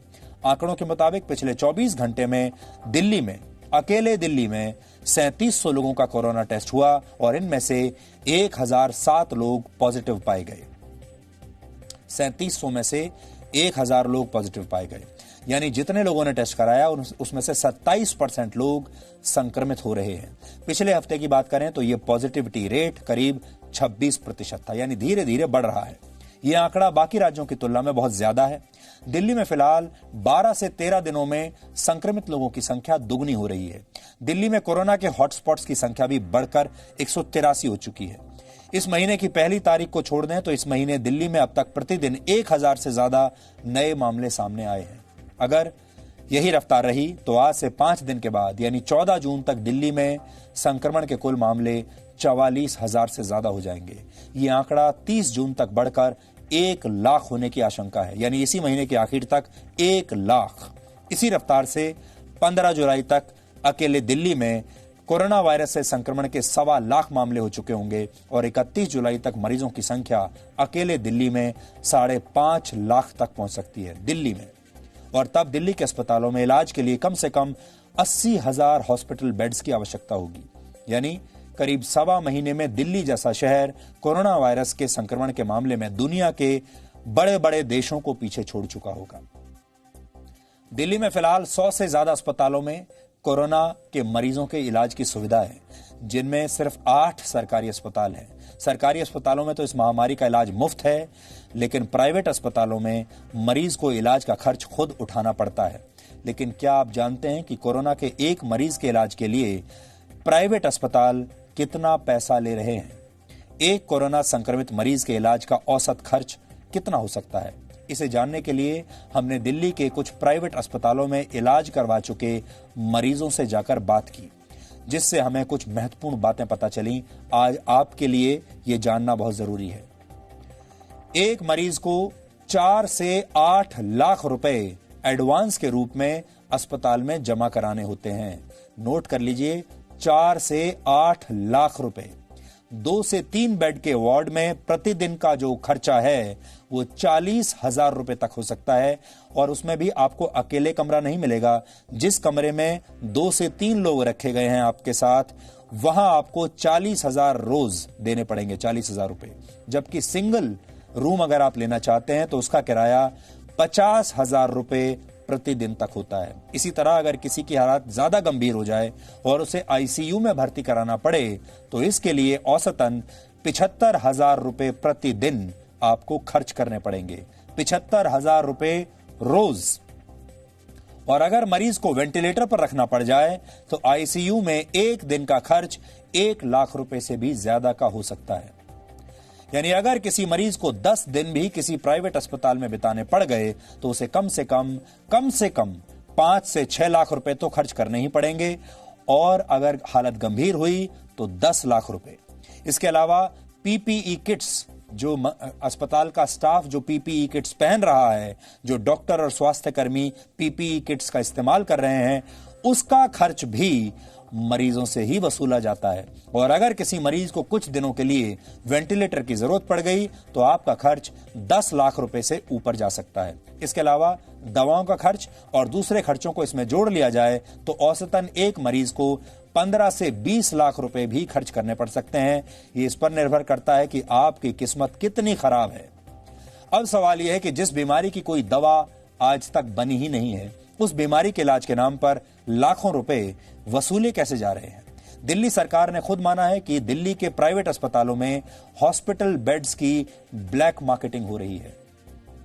ब्लैक में बेचे जा रहे हैं प्राइवेट अस्पतालों में ये सारे बेड्स। दिल्ली के प्राइवेट अस्पतालों का यह रवैया तब है जब दिल्ली सरकार दावा कर रही है कि दिल्ली में कोरोना वायरस का सामुदायिक संक्रमण यानी कम्युनिटी ट्रांसमिशन अब शुरू हो चुका है। यह सबसे डरावना फेज होता है जब कम्युनिटी ट्रांसमिशन शुरू हो जाता है। हालांकि केंद्र सरकार ने दिल्ली में कम्युनिटी ट्रांसमिशन की बात से इनकार किया है। सामुदायिक संक्रमण तब शुरू होता है जब संक्रमण के स्रोत का पता ही नहीं चलता, यानी ऐसा तब होता है जब यह पता ना किया जा सके कि किसी व्यक्ति को यह संक्रमण कहां से लगा है। इस चरण में पहुंचने के बाद इस संक्रमण को रोकना बहुत मुश्किल काम हो जाता है। दिल्ली सरकार का कहना है कि दिल्ली में संक्रमण के करीब 50% मामलों में यह पता ही नहीं चल पा रहा कि इसकी शुरुआत किस व्यक्ति से हुई थी, यानी ये चेन कहां से शुरू हुई थी। तो पहले आपने याद होगा, पहले कहा जाता था कि इस चेन को तोड़िए, इसीलिए लॉकडाउन किया गया था। लेकिन जब चेन का पता ही नहीं चल पा रहा तो चेन टूटेगी कैसे। लेकिन केंद्र सरकार के मुताबिक देश अभी कोरोना के स्थानीय संक्रमण यानी लोकल ट्रांसमिशन के चरण में है और सामुदायिक संक्रमण अभी शुरू नहीं हुआ है। और अगर संख्या की बात करें तो मुंबई के बाद दिल्ली देश का दूसरा ऐसा शहर है जहां संक्रमण के सबसे ज्यादा मामले सामने आए हैं। और अगर संक्रमण की रफ्तार थमी नहीं तो अगले 10 दिनों में मुंबई को भी पीछे छोड़कर दिल्ली कोरोना वायरस के मरीजों की संख्या के मामले में पूरे देश में नंबर 1 पर आ जाएगा। हालांकि इस समय मुंबई की स्थिति दिल्ली से ज्यादा खराब है। मुंबई में संक्रमित लोगों की संख्या के मामले में मुंबई ने चीन के उस शहर वुहान को भी पीछे छोड़ दिया है जहां से कोरोना वायरस की शुरुआत हुई थी। मुंबई में कोविड-19 के मरीजों की संख्या 51,000 से ज्यादा है, जबकि वुहान में अब तक कुल 50,340 मामले सामने आए, यानी मुंबई वुहान से आगे निकल गया। हम मुंबई को शंघाई जैसा तो कभी नहीं बना पाए जब हम इंफ्रास्ट्रक्चर की बात करते हैं, लेकिन कोविड-19 के मामले में मुंबई ने कुछ ही महीनों में वुहान को पीछे छोड़ दिया। मुंबई कोविड-19 के 50,000 से ज्यादा मरीजों वाला देश का इकलौता शहर है जहां अब तक 1700 से ज्यादा लोगों की मौत हो चुकी है।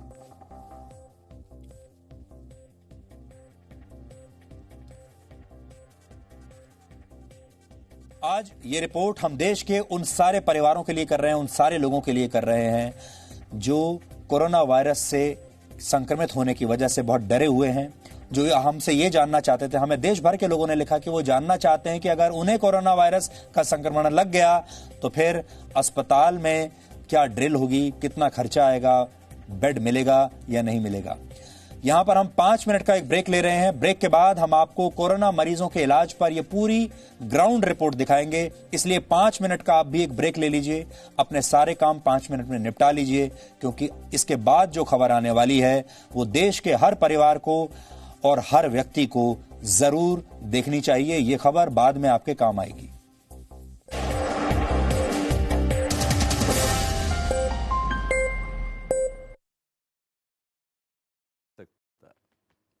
तो ऐसे व्यक्ति भी हैं जिनके अंदर नेगेटिविटी एक अपना टैलेंट होता है। उसको नेगेटिव मतलब बहुत एक बुराई के रूप में नहीं सोच के, अगर ये सोचें कि उसके अंदर एक ये टैलेंट है जो कि जन्म से उनको मिला है, तो ऐसे इंसान अच्छे सिक्योरिटी ऑफिसर हो सकते हैं, वो अच्छे एनालिस्ट हो सकते हैं। किसी बात को एनालाइज करना हो तो उसको एनालिसिस ठीक से करके आपके सामने रख सकते हैं। वो लोग जो बिजनेस के अंदर कोई फेलियर होने वाला है उसको पहले देख सकते हैं, क्योंकि नेगेटिव बात सोचेंगे, नेगेटिव क्वेश्चन करेंगे। तो इस प्रकार के रोल में यदि नेगेटिव सोचने वाला व्यक्ति लगाया जाए तो वहाँ पे वो एसेट हो सकता है। लेकिन नेगेटिविटी की कुछ अच्छाइयाँ भी हैं, ये भी हमको सोच के चलना पड़ेगा। और कभी आपको लगे कि मेरे अंदर नेगेटिविटी कुछ है आपके अपने अंदर, उसको स्ट्रेंथ में कैसे बदला जाए, ये भी जान लेना बहुत जरूरी होगा। No signal, no worry. Presenting Z News app with live TV, latest updates and expert opinion. Available on Google Play and App Store. Download it now.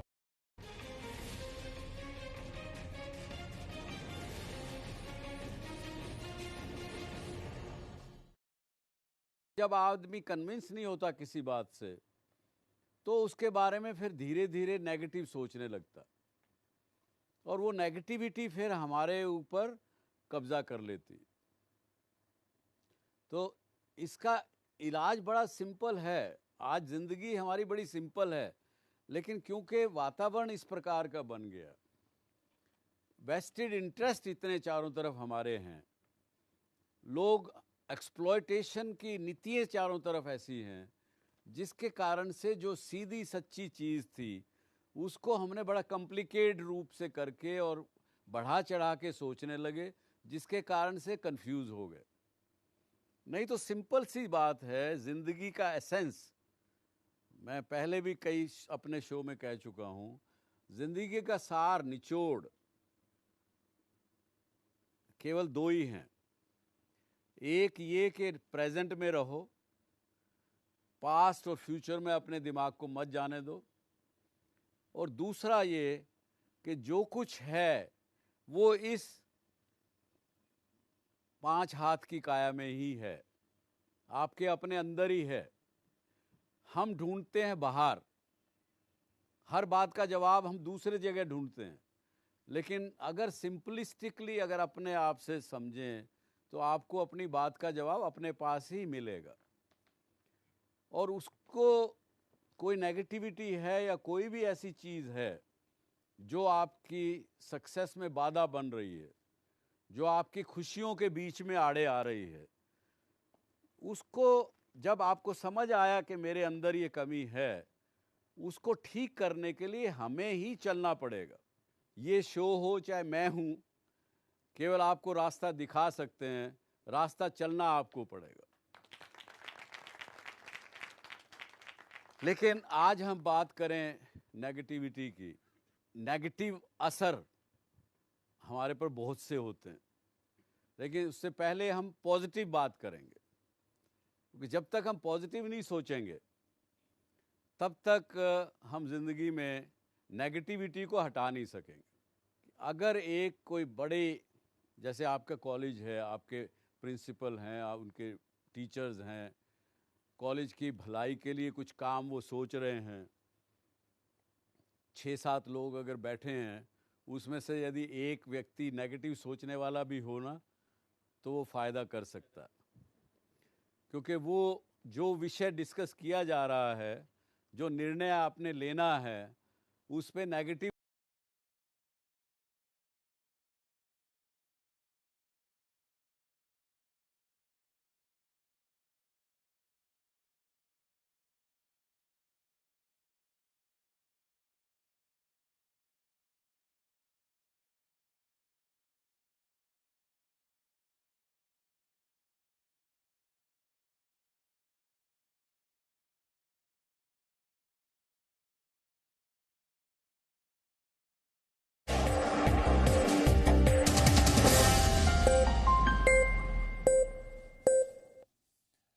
Corona virus के खिलाफ जंग में दिल्ली और मुंबई जैसे महानगर मिसाल पेश कर सकते थे, लेकिन अब यही शहर संक्रमण को रोक नहीं पा रहे हैं और इन शहरों की स्वास्थ्य सेवाओं ने वायरस के सामने घुटने टेक दिए हैं। इन बड़े बड़े शहरों में न तो मरीजों के लिए हॉस्पिटल बेड्स बचे हैं और न ही इन शहरों में कोरोना वायरस का इलाज कराना सस्ता है।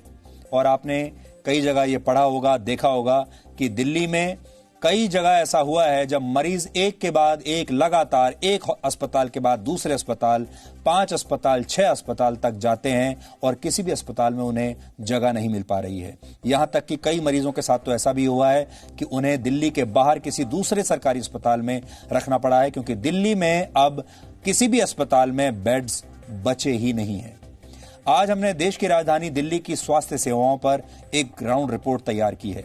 हम जानते हैं आप में से बहुत सारे लोग ऐसे हैं जो दिल्ली में नहीं रहते, जो मुंबई में नहीं रहते, लेकिन आज आपको यह रिपोर्ट उस भाव के साथ देखनी चाहिए कि अगर दिल्ली और मुंबई जैसे शहरों में यह हाल है तो आप देश के जिस शहर में, जिस कस्बे में या जिस गांव में आप रहते होंगे, आपके इलाके की हालत क्या होगी अगर दिल्ली और मुंबई की हालत है। यह रिपोर्ट देखकर आप समझ जाएंगे कि कोरोना वायरस के खिलाफ इस लड़ाई में दिल्ली और दिल्ली जैसे दूसरे शहर कहां खड़े हैं, और अगर इन शहरों का यह हाल है तो आप जहां रहते हैं आपका क्या हाल होगा। इधर भगवान है, उधर भगवान है, कोई नहीं है।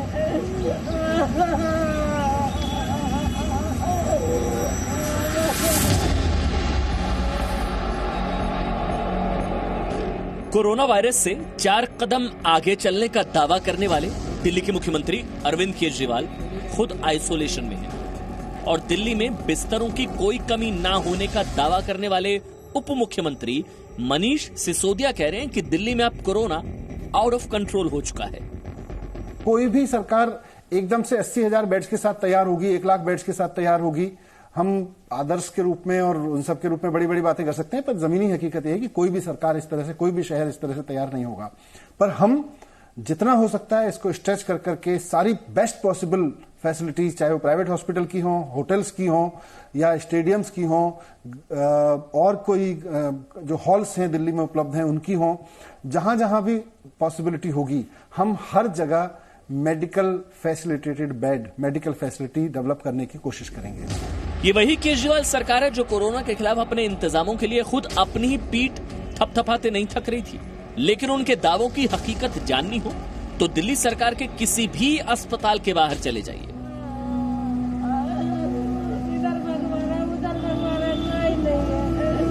ये कोरोना के इलाज के लिए दिल्ली के सबसे बड़े सरकारी अस्पताल LNJP की तस्वीरें हैं। इलाज के इंतजार में रोते बिलखते इन मरीजों को कोरोना पहले मार डालेगा या सिस्टम इनकी जान ले लेगा, ये कहा नहीं जा सकता है। 60 साल की ये बुजुर्ग कोरोना टेस्ट के लिए इतने धक्के खा चुके हैं कि अब मरने की गुहार लगा रहे हैं। पहले प्राइवेट अस्पताल ने लक्षण देखकर ही लौटा दिया और यहाँ तो अंदर घुसने ही नहीं दिया जा रहा है। हम हस्बैंड के साथ अब 5 घंटे खड़े यहाँ आके गेट पे खड़े हो गए, अब घर वापस जा रहे हैं, क्या करें हम। तबीयत आपकी खराब, बहुत ज्यादा खराब है, साथ नहीं ले जा रहा है, भूख नहीं लग रही है, रोटी नहीं खाई है। मेरी 60 साल की उम्र होगी, मैं जी लिया बहुत, मैं तड़पू नहीं, सामने से तड़पा नहीं जा रहा है। जरा सोचिए, आप अपने परिवार के किसी कोरोना संक्रमित मरीज को किसी तरह अस्पताल में भर्ती करवा दें और सुबह आपसे ये कहा जाए कि मरीज को अब शमशान में ढूंढिए, तो आपके ऊपर क्या बीतेगी। महेश चंद्र के परिवार के साथ ऐसा ही हुआ है। कोरोना का टेस्ट कराओ तो मैंने इलाज करूंगा, यहाँ लाया तो मेरा एडमिट तो करा दिया, लेकिन मेरा परसेंट गायब हो गई है। तो अब आपको नहीं पता है कि वो कहाँ पर है, क्या है, क्या कह रहा है अस्पताल, क्या कह रहा है? कुछ पता नहीं चल रहा। वो कह रहे तुम्हें ना कल आना तुम और अपने पापा से सामान दे सकते हो और 2 दिन बाद तुम्हें पता चलेगा रिपोर्ट क्या है, और हम सब टेस्ट करवाने आए थे और उन्होंने हमें कुछ नहीं बताया। वहाँ से बोल रहे यहाँ और यहाँ से बोल रहे वहाँ, बस और कुछ नहीं हो रहा हॉस्पिटल में। ये तस्वीरें बता रही हैं देश की राजधानी में इलाज की व्यवस्था लाइलाज हो गई है। दिल्ली सरकार के खुद के आंकड़े बताते हैं कि दिल्ली में कोरोना मरीजों का इलाज करने वाले अस्पतालों में मौजूदा बिस्तर और वेंटिलेटर आधे से भी ज्यादा भर चुके हैं। दिल्ली सरकार ने पिछले दिनों अस्पतालों में बिस्तर और वेंटिलेटर की स्थिति के ताजा आंकड़े बताने वाली एक वेबसाइट लॉन्च की थी, जिसके मुताबिक फिलहाल दिल्ली के अस्पतालों में कोविड-19 के सिर्फ 8,862 बिस्तर हैं और इनमें से आधे से भी ज्यादा करीब 4,672 भर चुके हैं। दिल्ली के अस्पतालों में कुल 509 वेंटिलेटर्स हैं, जिनमें से इस वक्त सिर्फ 190 खाली है। सोचिए, अगर 31 जुलाई तक वाकई दिल्ली में कोरोना के 5.5 लाख केसेस सामने आ गए तो दिल्ली के स्वास्थ्य सेवाओं का क्या हाल होगा। और अगर कोई ये सोच रहा है कि वो पैसों के दम पर इलाज करवा लेगा, तो भी इस बात की गारंटी नहीं है कि प्राइवेट हॉस्पिटल में एडमिशन मिल जाएगा।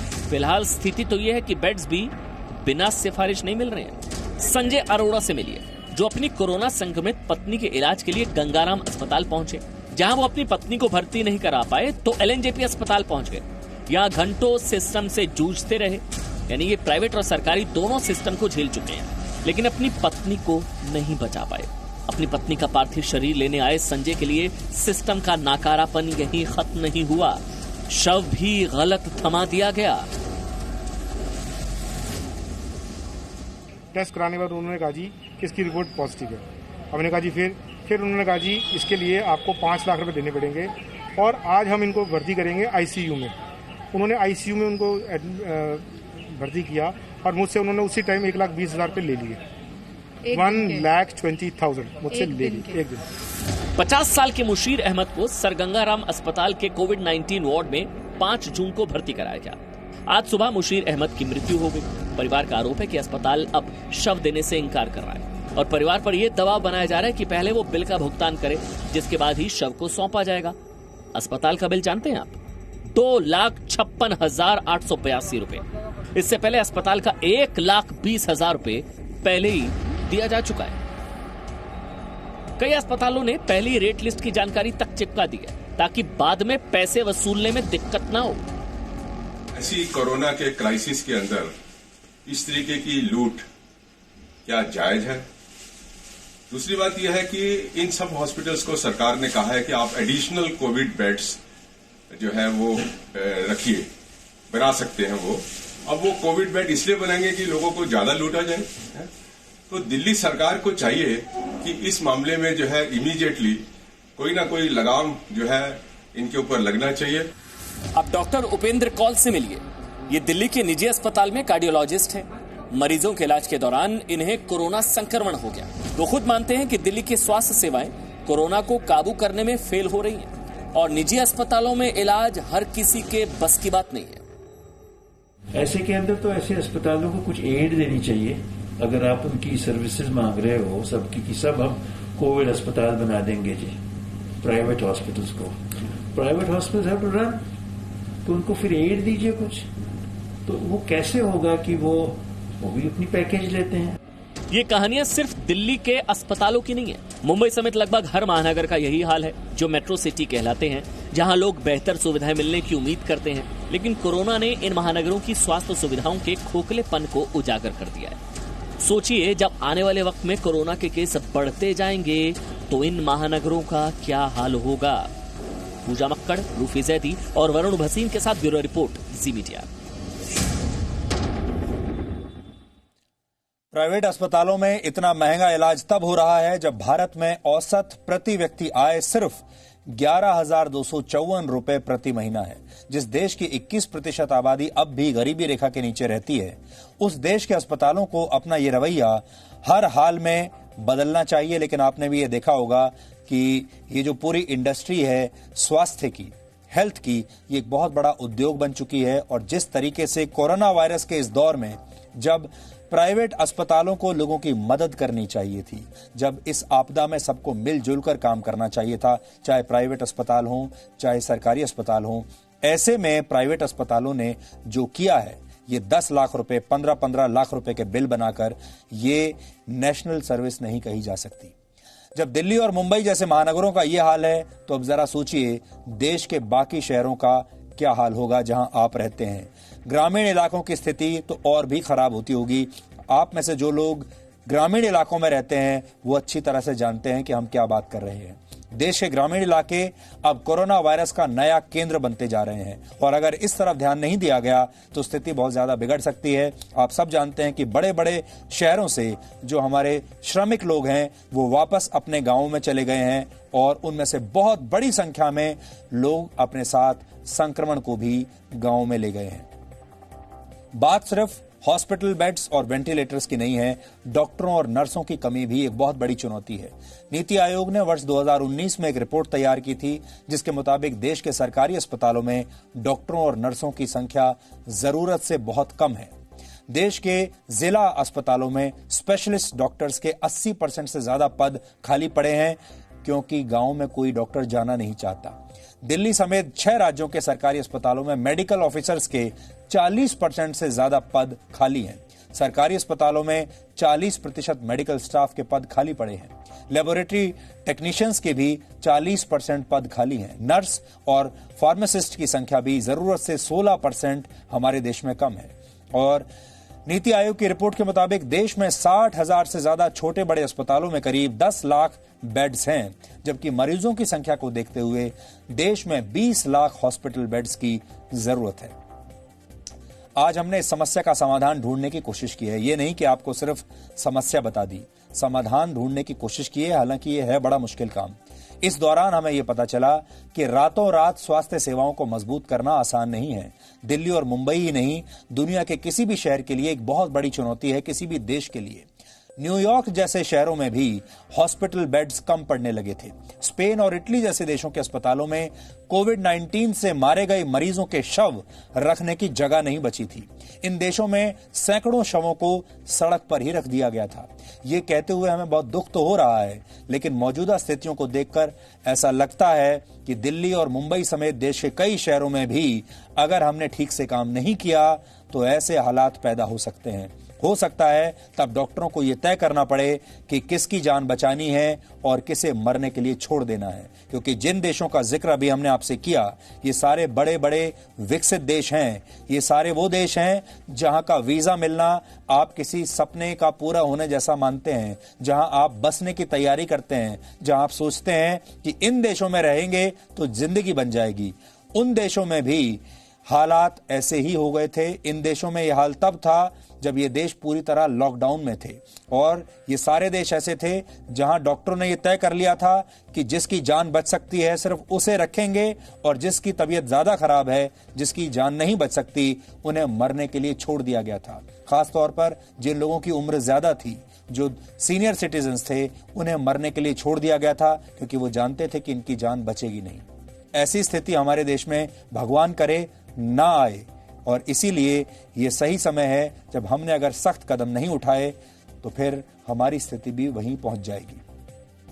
अब आखिरी विश्लेषण, हम अब कश्मीरी पंडितों के दर्द का विश्लेषण करेंगे। कश्मीरी पंडित आज से करीब 30 साल पहले अपने ही घरों से निकाल दिए गए थे, उन घरों से जिनमें वो कई पीढ़ियों से रह रहे थे। 19 जनवरी 1990 की रात को कश्मीरी पंडितों के सामने 3 विकल्प रखे गए थे। पहला ये कि वो इस्लाम कबूल कर लें, दूसरा ये कि वो कश्मीर छोड़कर हमेशा के लिए चले जाएं, और तीसरा ये कि दोनों विकल्प नहीं चुनने पर वो मरने के लिए तैयार रहें, उन्हें मार दिया जाएगा। ये लोकतंत्र है। इसी देश में ऐसा हुआ था और किसी ने इसके बारे में बात तक नहीं की। इसके बाद रातों रात लाखों कश्मीरी पंडितों को कश्मीर छोड़ना पड़ा, और लाखों कश्मीरी पंडित आज भी अपने ही देश में विस्थापितों का जीवन बिता रहे हैं। लेकिन आज से करीब 2 वर्ष पहले एक कश्मीरी पंडित ने घाटी में वापस लौटने का फैसला किया। इस कश्मीरी पंडित का नाम था अजय पंडिता। ये तब की बात है जब कश्मीर से अनुच्छेद 370 हटाया नहीं गया था, लेकिन अजय पंडिता को यकीन था कि कश्मीर लौटने पर उन्हें पहले जैसा सम्मान मिलेगा और सुरक्षा भी मिलेगी। अजय पंडिता कश्मीरियत और जमहूरियत में विश्वास रखते थे, इसलिए इन सब बातों पर भरोसा करके न सिर्फ वो कश्मीर लौट गए, बल्कि उन्होंने अनंतनाग से सरपंच का चुनाव भी लड़ा और जीत भी गए। 40 साल के अजय पंडिता अपने गांव वालों की सेवा करना चाहते थे और उन्हें लोकतंत्र में विश्वास था। लेकिन कल शाम कुछ आतंकवादियों ने अजय पंडिता की गोली मारकर हत्या कर दी। फिलहाल जम्मू कश्मीर पुलिस आतंकवादियों की तलाश कर रही है, लेकिन माना जा रहा है कि यह हत्या एक नए आतंकवादी संगठन दी रेजिस्टेंस फ्रंट यानी टीआरएफ ने की है। टीआरएफ लश्कर ए तैयबा का ही बदला हुआ नाम है। अजय पंडिता कांग्रेस पार्टी से संबंध रखते थे, लेकिन हैरानी की बात यह है कि कांग्रेस समेत तमाम राजनीतिक पार्टियों ने इस हत्या की निंदा तो की है, क्योंकि निंदा करना सबसे आसान काम है, लेकिन ये निंदा किसी खाना पूर्ति जैसी है।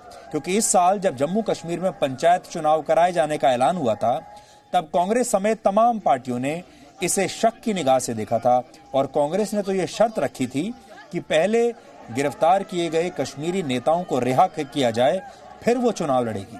कश्मीर की कई राजनीतिक पार्टियों ने अनुच्छेद 370 हटाए जाने के विरोध में चुनावों का बहिष्कार करने की बात कही थी, और अलगाववादियों और आतंकवादियों ने चुनाव कराए जाने पर जान से मारने की धमकियां दी थी। हालांकि सुरक्षा कारणों से ये चुनाव टाल दिए गए थे, लेकिन इस दौरान इन सभी राजनीतिक पार्टियों की पोल खुल गई, और आज अजय पंडिता की हत्या पर इन पार्टियों का ये गुस्सा झूठ के एक पुलिंदा के अलावा कुछ नहीं है। जब हमारे ही देश के कुछ लोग लोकतंत्र के खिलाफ हो जाते हैं, उससे जुड़ी प्रक्रियाओं पर शक करते हैं, तब पाकिस्तान जैसे देश और आतंकवादियों के हौसले बुलंद होते हैं और आतंकवादी इतने वर्षों के बाद एक बार फिर कश्मीरी पंडितों का खून बहाने की हिम्मत जुटा पाते हैं। पहले आप इस हत्याकांड पर आई प्रतिक्रियाएं सुन लीजिए और फिर हम अपने विश्लेषण को आगे बढ़ाएंगे। हमारे अजय जी को इन्होंने मारा है, जो यहाँ की सेवा कर रहा था, यहाँ के लोगों की सेवा के लिए आया था, काम करने के लिए आया था, भाईचारा फिर मिलाने के काम करने के लिए आया था। ये बुज़दिलाना हरकत जो उन्होंने किया है, ये इसमें कभी कामयाब ना होंगे, ना हम डरेंगे इससे। हम डरने वाले नहीं है। ये मातृभूमि हम कश्मीरियों की है, ये हमारे देश की है, हमारा फर्ज है इसका रक्षा करना। और जो उन्होंने ये गलत काम किया, उनको सजा मिलनी चाहिए, उनको पकड़ना चाहिए और इस भाईचारे को खत्म नहीं होने देना। ये बहुत शॉकिंग न्यूज है हम लोगों के लिए, क्योंकि इससे क्या हुआ है कि जो हमारे जितने भी यहाँ सरपंच और पंच या यूएलबी मेंबर्स काम कर रहे हैं, उनकी जो कॉन्फिडेंस थी काम करने की वो बहुत लो हुई है, वो बहुत घबराए हुए हैं इस वजह से। तो ये एक बहुत अच्छे व्यक्ति थे, बहुत अच्छा काम कर रहे थे अपने इलाके में, और जम्मू को छोड़ के ये कश्मीर में ही बस गए थे, वापस अपने गांव में बस गए थे। लेकिन पाकिस्तान एक ऐसा नासूर है दुनिया में जो कभी भी चैन से हम कश्मीरियों को रहने नहीं देगा। अगर ऐसा घटना दोबारा घटती है तो शायद सारे सरपंच साहिबान जितने भी है JNK के, वो शायद इस चीज के खिलाफ हो जाएंगे, लेकिन हम ये नहीं चाहते हैं कि दोबारा ऐसा घटना हो जाए। जो 1990 के दशक में बंदूक की नोक पर कश्मीरी पंडितों को कश्मीर घाटी में मारा गया, किडनैपिंग की गई, बंदूक की नोक पर कश्मीरी पंडितों को घर छोड़ने पर मजबूर किया गया, घर जलाए गए, वही काला कारनामा पाकिस्तानियों ने फिर दोहराया है। ये हम सब के लिए बदकिस्मती का इस वक्त समय है कि इतना डेडिकेटेड और कमिटेड एक साथी हमसे छीना गया। इसकी भरपाई तो कोई भी नहीं कर सकता है। इस वाकये का जांच होना चाहिए। कुछ लोग ये भी दावा कर रहे हैं कि इस कश्मीरी पंडित की हत्या नए डोमिसाइल कानून के विरोध में की गई है। इस कानून के तहत अगर कोई भी व्यक्ति 15 वर्षों से जम्मू कश्मीर में रह रहा है, या फिर उसने 7 वर्षों तक जम्मू कश्मीर में पढ़ाई की है, या फिर उसने जम्मू कश्मीर में 10वीं और 12वीं कक्षा की परीक्षा दी है, तो उसे जम्मू कश्मीर का मूल निवास प्रमाण पत्र दे दिया जाएगा और ऐसा न करने वाले अधिकारियों पर 50,000 रुपए का जुर्माना लगाया जाएगा और जुर्माने की यह राशि उस अधिकारी की तनख्वाह से काटी जाएगी। इस नए कानून की वजह से उन हजारों लाखों लोगों को जम्मू कश्मीर में वो सारे अधिकार मिल जाएंगे जिनसे अनुच्छेद 35A की आड़ में उन्हें वंचित कर दिया गया था। इस नए कानून का PDP और नेशनल कॉन्फ्रेंस जैसी पार्टियों ने विरोध किया है और कहा है कि यह जम्मू कश्मीर की जनसंख्या बदलने की साजिश है। हैरानी इस बात की है कि जब ये पार्टियां खुद कश्मीर में सत्ता में थीं और जब वहां से लाखों हिंदुओं को रातों रात भागने पर मजबूर किया गया, तब इन पार्टियों को इसमें जनसंख्या बदलने की साजिश नजर नहीं आई।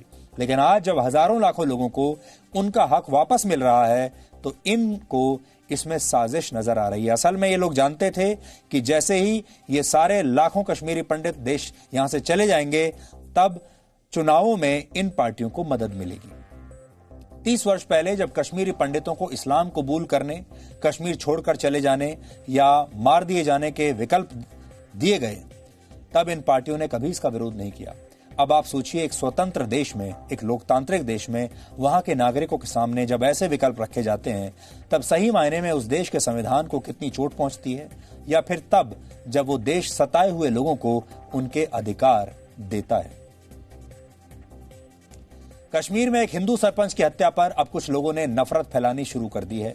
सोशल मीडिया पर बहुत सारे लोग इस हिंदू सरपंच की हत्या का समर्थन कर रहे हैं, तालियां बजा रहे हैं। ये लोग कह रहे हैं कि सरपंच को मारकर आतंकवादियों ने शानदार काम किया है।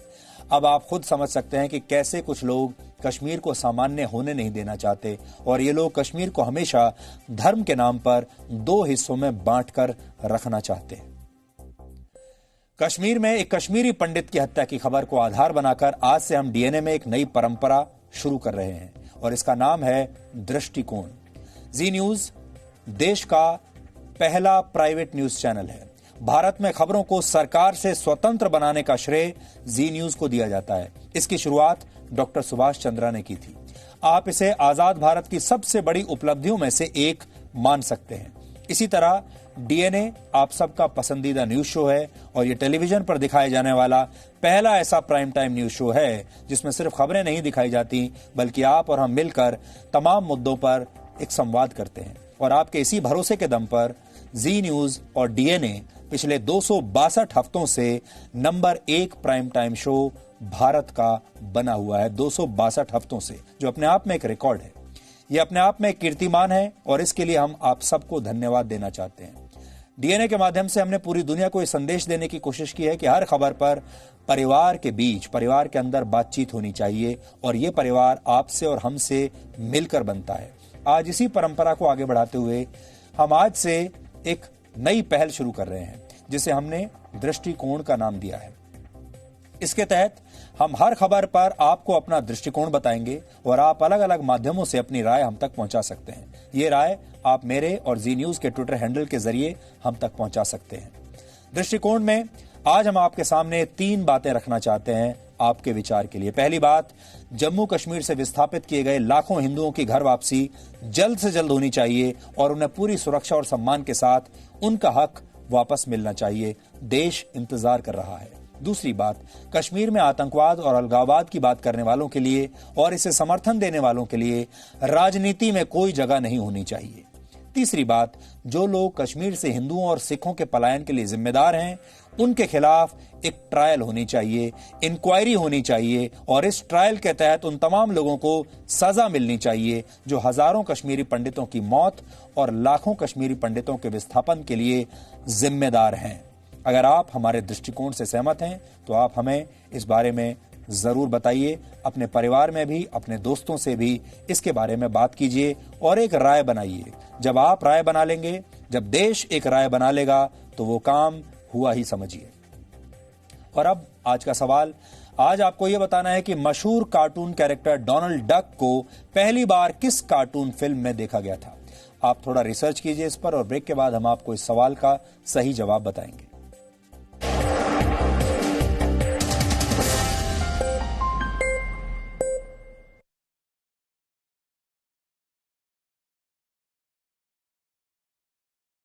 Opinion available on Google Play and App Store. Download it now.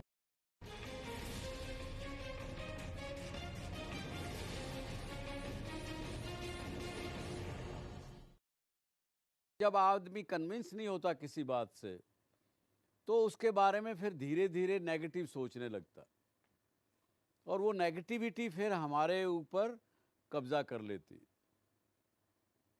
तो इसका इलाज बड़ा सिंपल है। आज जिंदगी हमारी बड़ी सिंपल है, लेकिन क्योंकि वातावरण इस प्रकार का बन गया, वेस्टेड इंटरेस्ट इतने चारों तरफ हमारे हैं, लोग एक्सप्लॉयटेशन की नीतियाँ चारों तरफ ऐसी हैं जिसके कारण से जो सीधी सच्ची चीज़ थी उसको हमने बड़ा कॉम्प्लिकेटेड रूप से करके और बढ़ा चढ़ा के सोचने लगे, जिसके कारण से कंफ्यूज हो गए।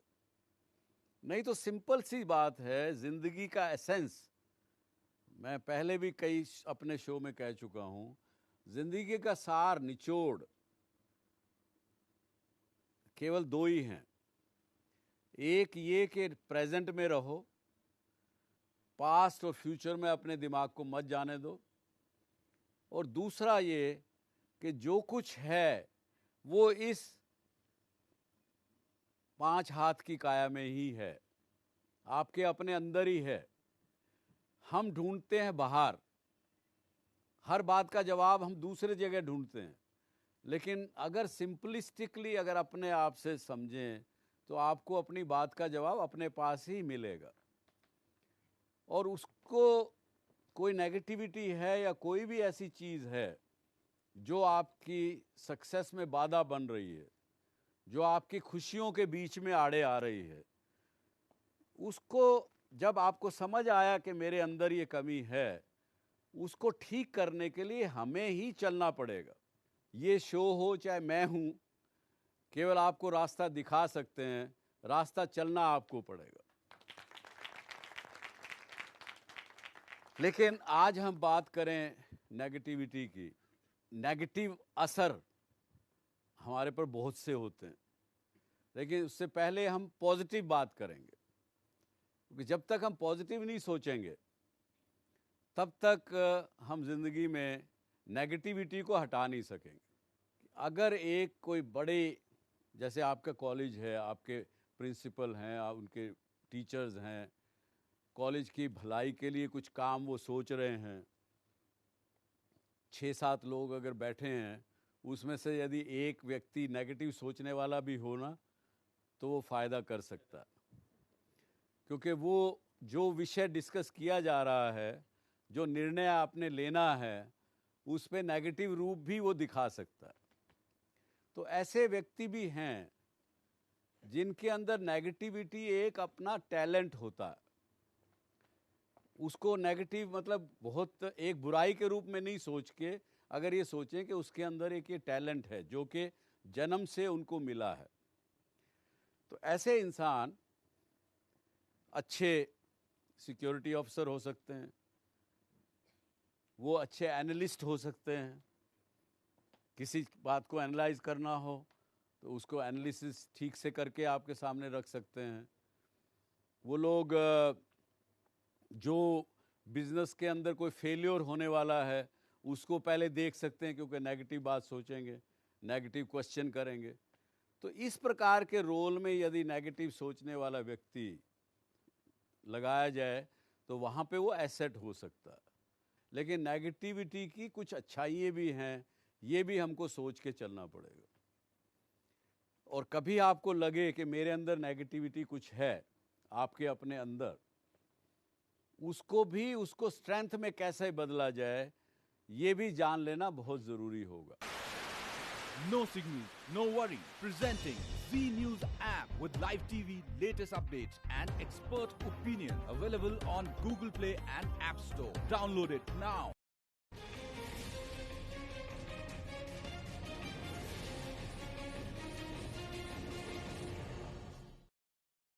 जब आदमी कन्विंस नहीं होता किसी बात से, तो उसके बारे में फिर धीरे धीरे नेगेटिव सोचने लगता, और वो नेगेटिविटी फिर हमारे ऊपर कब्जा कर लेती। तो इसका इलाज बड़ा सिंपल है। आज ज़िंदगी हमारी बड़ी सिंपल है, लेकिन क्योंकि वातावरण इस प्रकार का बन गया, वेस्टेड इंटरेस्ट इतने चारों तरफ हमारे हैं, लोग एक्सप्लॉयटेशन की नीतियाँ चारों तरफ ऐसी हैं, जिसके कारण से जो सीधी सच्ची चीज़ थी उसको हमने बड़ा कॉम्प्लिकेटेड रूप से करके और बढ़ा चढ़ा के सोचने लगे, जिसके कारण से कंफ्यूज हो गए। नहीं तो सिंपल सी बात है, ज़िंदगी का एसेंस, मैं पहले भी कई अपने शो में कह चुका हूँ, ज़िंदगी का सार निचोड़ केवल 2 ही हैं। एक ये कि प्रेजेंट में रहो, पास्ट और फ्यूचर में अपने दिमाग को मत जाने दो, और दूसरा ये कि जो कुछ है वो इस 5 हाथ की काया में ही है, आपके अपने अंदर ही है। हम ढूंढते हैं बाहर, हर बात का जवाब हम दूसरे जगह ढूंढते हैं, लेकिन अगर सिंपलिस्टिकली अगर अपने आप से समझें तो आपको अपनी बात का जवाब अपने पास ही मिलेगा। और उसको कोई नेगेटिविटी है या कोई भी ऐसी चीज़ है जो आपकी सक्सेस में बाधा बन रही है, जो आपकी खुशियों के बीच में आड़े आ रही है, उसको जब आपको समझ आया कि मेरे अंदर ये कमी है, उसको ठीक करने के लिए हमें ही चलना पड़ेगा। ये शो हो चाहे मैं हूँ, केवल आपको रास्ता दिखा सकते हैं, रास्ता चलना आपको पड़ेगा। लेकिन आज हम बात करें नेगेटिविटी की। नेगेटिव असर हमारे पर बहुत से होते हैं, लेकिन उससे पहले हम पॉजिटिव बात करेंगे, क्योंकि जब तक हम पॉजिटिव नहीं सोचेंगे तब तक हम जिंदगी में नेगेटिविटी को हटा नहीं सकेंगे। अगर एक कोई बड़े, जैसे आपका कॉलेज है, आपके प्रिंसिपल हैं, उनके टीचर्स हैं, कॉलेज की भलाई के लिए कुछ काम वो सोच रहे हैं, 6-7 लोग अगर बैठे हैं, उसमें से यदि एक व्यक्ति नेगेटिव सोचने वाला भी हो ना, तो वो फ़ायदा कर सकता है।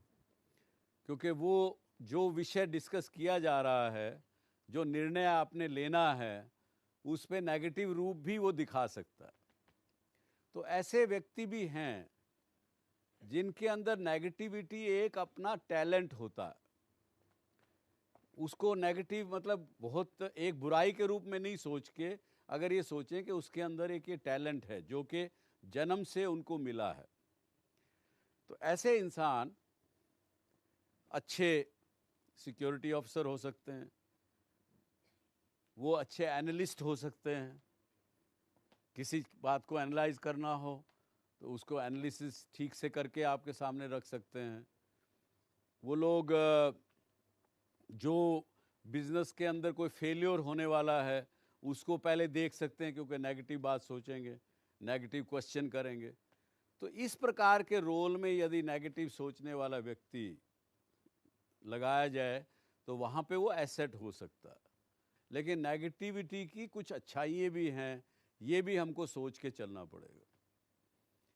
और कभी आपको लगे कि मेरे अंदर नेगेटिविटी कुछ है आपके अपने अंदर, उसको स्ट्रेंथ में कैसे बदला जाए, ये भी जान लेना बहुत ज़रूरी होगा। No signal, no worry. Presenting Z News app with live TV, latest updates and expert opinion. Available on Google Play and App Store. Download it now.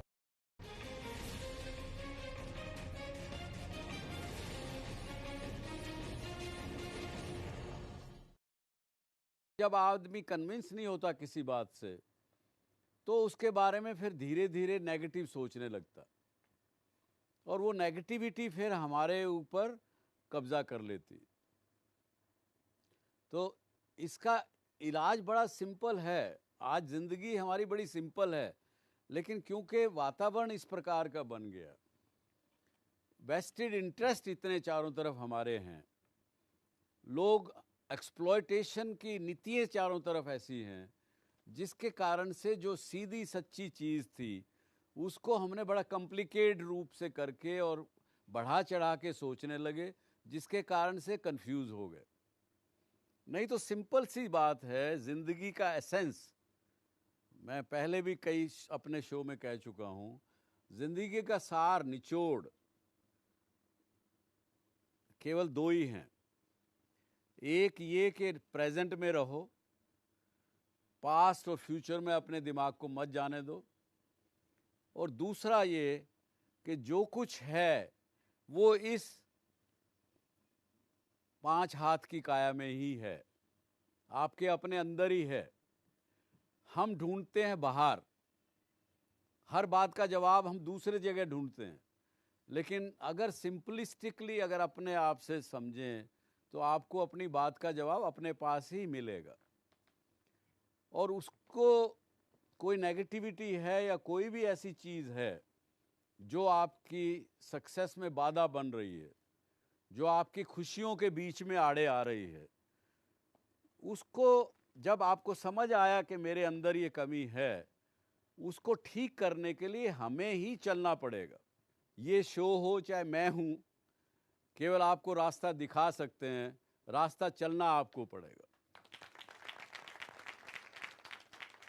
लेकिन आज हम बात करें नेगेटिविटी की। नेगेटिव असर हमारे पर बहुत से होते हैं, लेकिन उससे पहले हम पॉजिटिव बात करेंगे, क्योंकि जब तक हम पॉजिटिव नहीं सोचेंगे तब तक हम जिंदगी में नेगेटिविटी को हटा नहीं सकेंगे। अगर एक कोई बड़े, जैसे आपका कॉलेज है, आपके प्रिंसिपल हैं, उनके टीचर्स हैं, कॉलेज की भलाई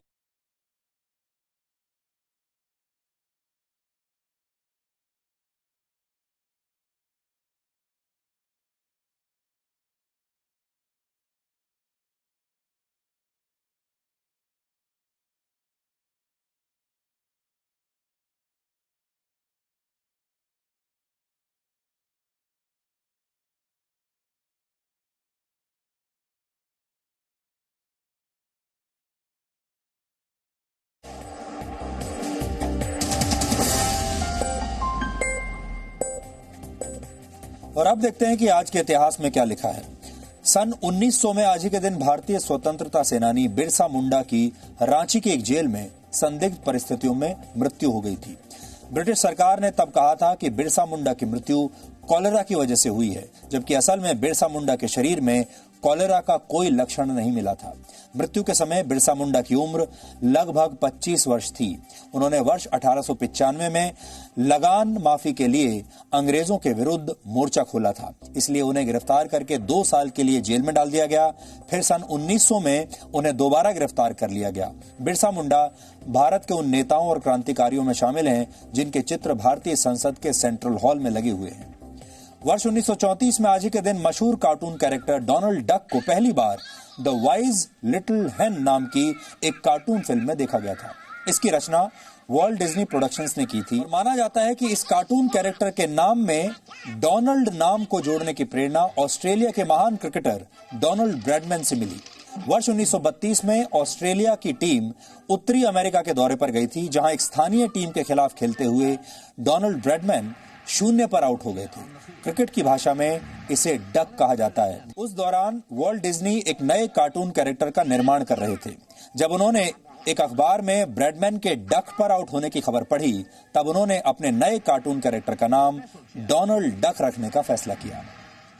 जय जवान जय किसान का नारा देने वाले लाल बहादुर शास्त्री ने आज ही के दिन वर्ष 1964 में देश के दूसरे प्रधानमंत्री के रूप में शपथ ली थी। प्रधानमंत्री बनने से पहले वर्ष 1952 में वो देश के रेल मंत्री भी बनाए गए थे। शास्त्री जी को काशी विद्यापीठ की तरफ से शास्त्री की उपाधि मिली थी, लेकिन बाद में ये उपाधि उनके नाम के साथ जुड़ गई। वर्ष 1965 में देश में अनाज की भारी कमी थी और उसी समय पाकिस्तान ने भी भारत पर हमला कर दिया था। तब जवानों और किसानों में उत्साह का संचार करने के लिए शास्त्री जी ने जय जवान जय किसान का नारा दिया था। 11 जनवरी 1966 को उज्बेकिस्तान की राजधानी ताशकंद में रहस्यमयी परिस्थितियों में उनकी मृत्यु हो गई थी। इससे ठीक एक दिन पहले ताशकंद में ही शास्त्री जी के नेतृत्व में भारत और पाकिस्तान के बीच एक शांति समझौता हुआ था, जिसे ताशकंद समझौते के नाम से जाना जाता है। आज ही के दिन वर्ष 2011 में विश्व प्रसिद्ध पेंटर मकबूल फिदा हुसैन का 95 वर्ष की उम्र में निधन हो गया था। उन्होंने रामायण, महाभारत, ब्रिटिश राज और ग्रामीण भारत जैसे विषयों पर तमाम पेंटिंग्स बनाई और अपने जीवन के आखिरी वर्षों में वो दोहा और लंदन में रहे, क्योंकि उस समय उनकी कुछ विवादित पेंटिंग्स का भारत में विरोध हो रहा था और उनके खिलाफ कई मुकदमे और कई FIRs दर्ज हो गई थी, इसलिए उन्हें भारत छोड़ना पड़ा। MF हुसैन ने कुछ फिल्मों का निर्माण भी किया था, जिनमें गजगामिनी और मीनाक्षी प्रमुख हैं। 19वीं सदी के सर्वश्रेष्ठ उपन्यासकारों में से एक चार्ल्स डिकेंस का निधन आज ही के दिन सन 1870 में हुआ था। Oliver Twist, A Tale of Two Cities और डेविड कॉपरफील्ड जैसे मशहूर उपन्यास लिखने वाले चार्ल्स डिकेंस ने कोई औपचारिक शिक्षा नहीं ली थी। चार्ल्स डिकेंस 20 वर्षों तक एक साप्ताहिक अखबार के एडिटर भी रहे थे। तो DNA में आज इतना ही। अब आपसे हमारी मुलाकात होगी कल रात 9 बजे। तब तक आप खुश रहिए, सुरक्षित रहिए और स्वस्थ रहिए। और हमेशा याद रखिए, 56 इंच का सीना कोई नारा नहीं बल्कि एक जीवन शैली है। और जब आप आत्मसम्मान के साथ सीना तान कर खड़े रहते हैं तो दुश्मन अपने आप पीछे हट जाता है। नमस्कार।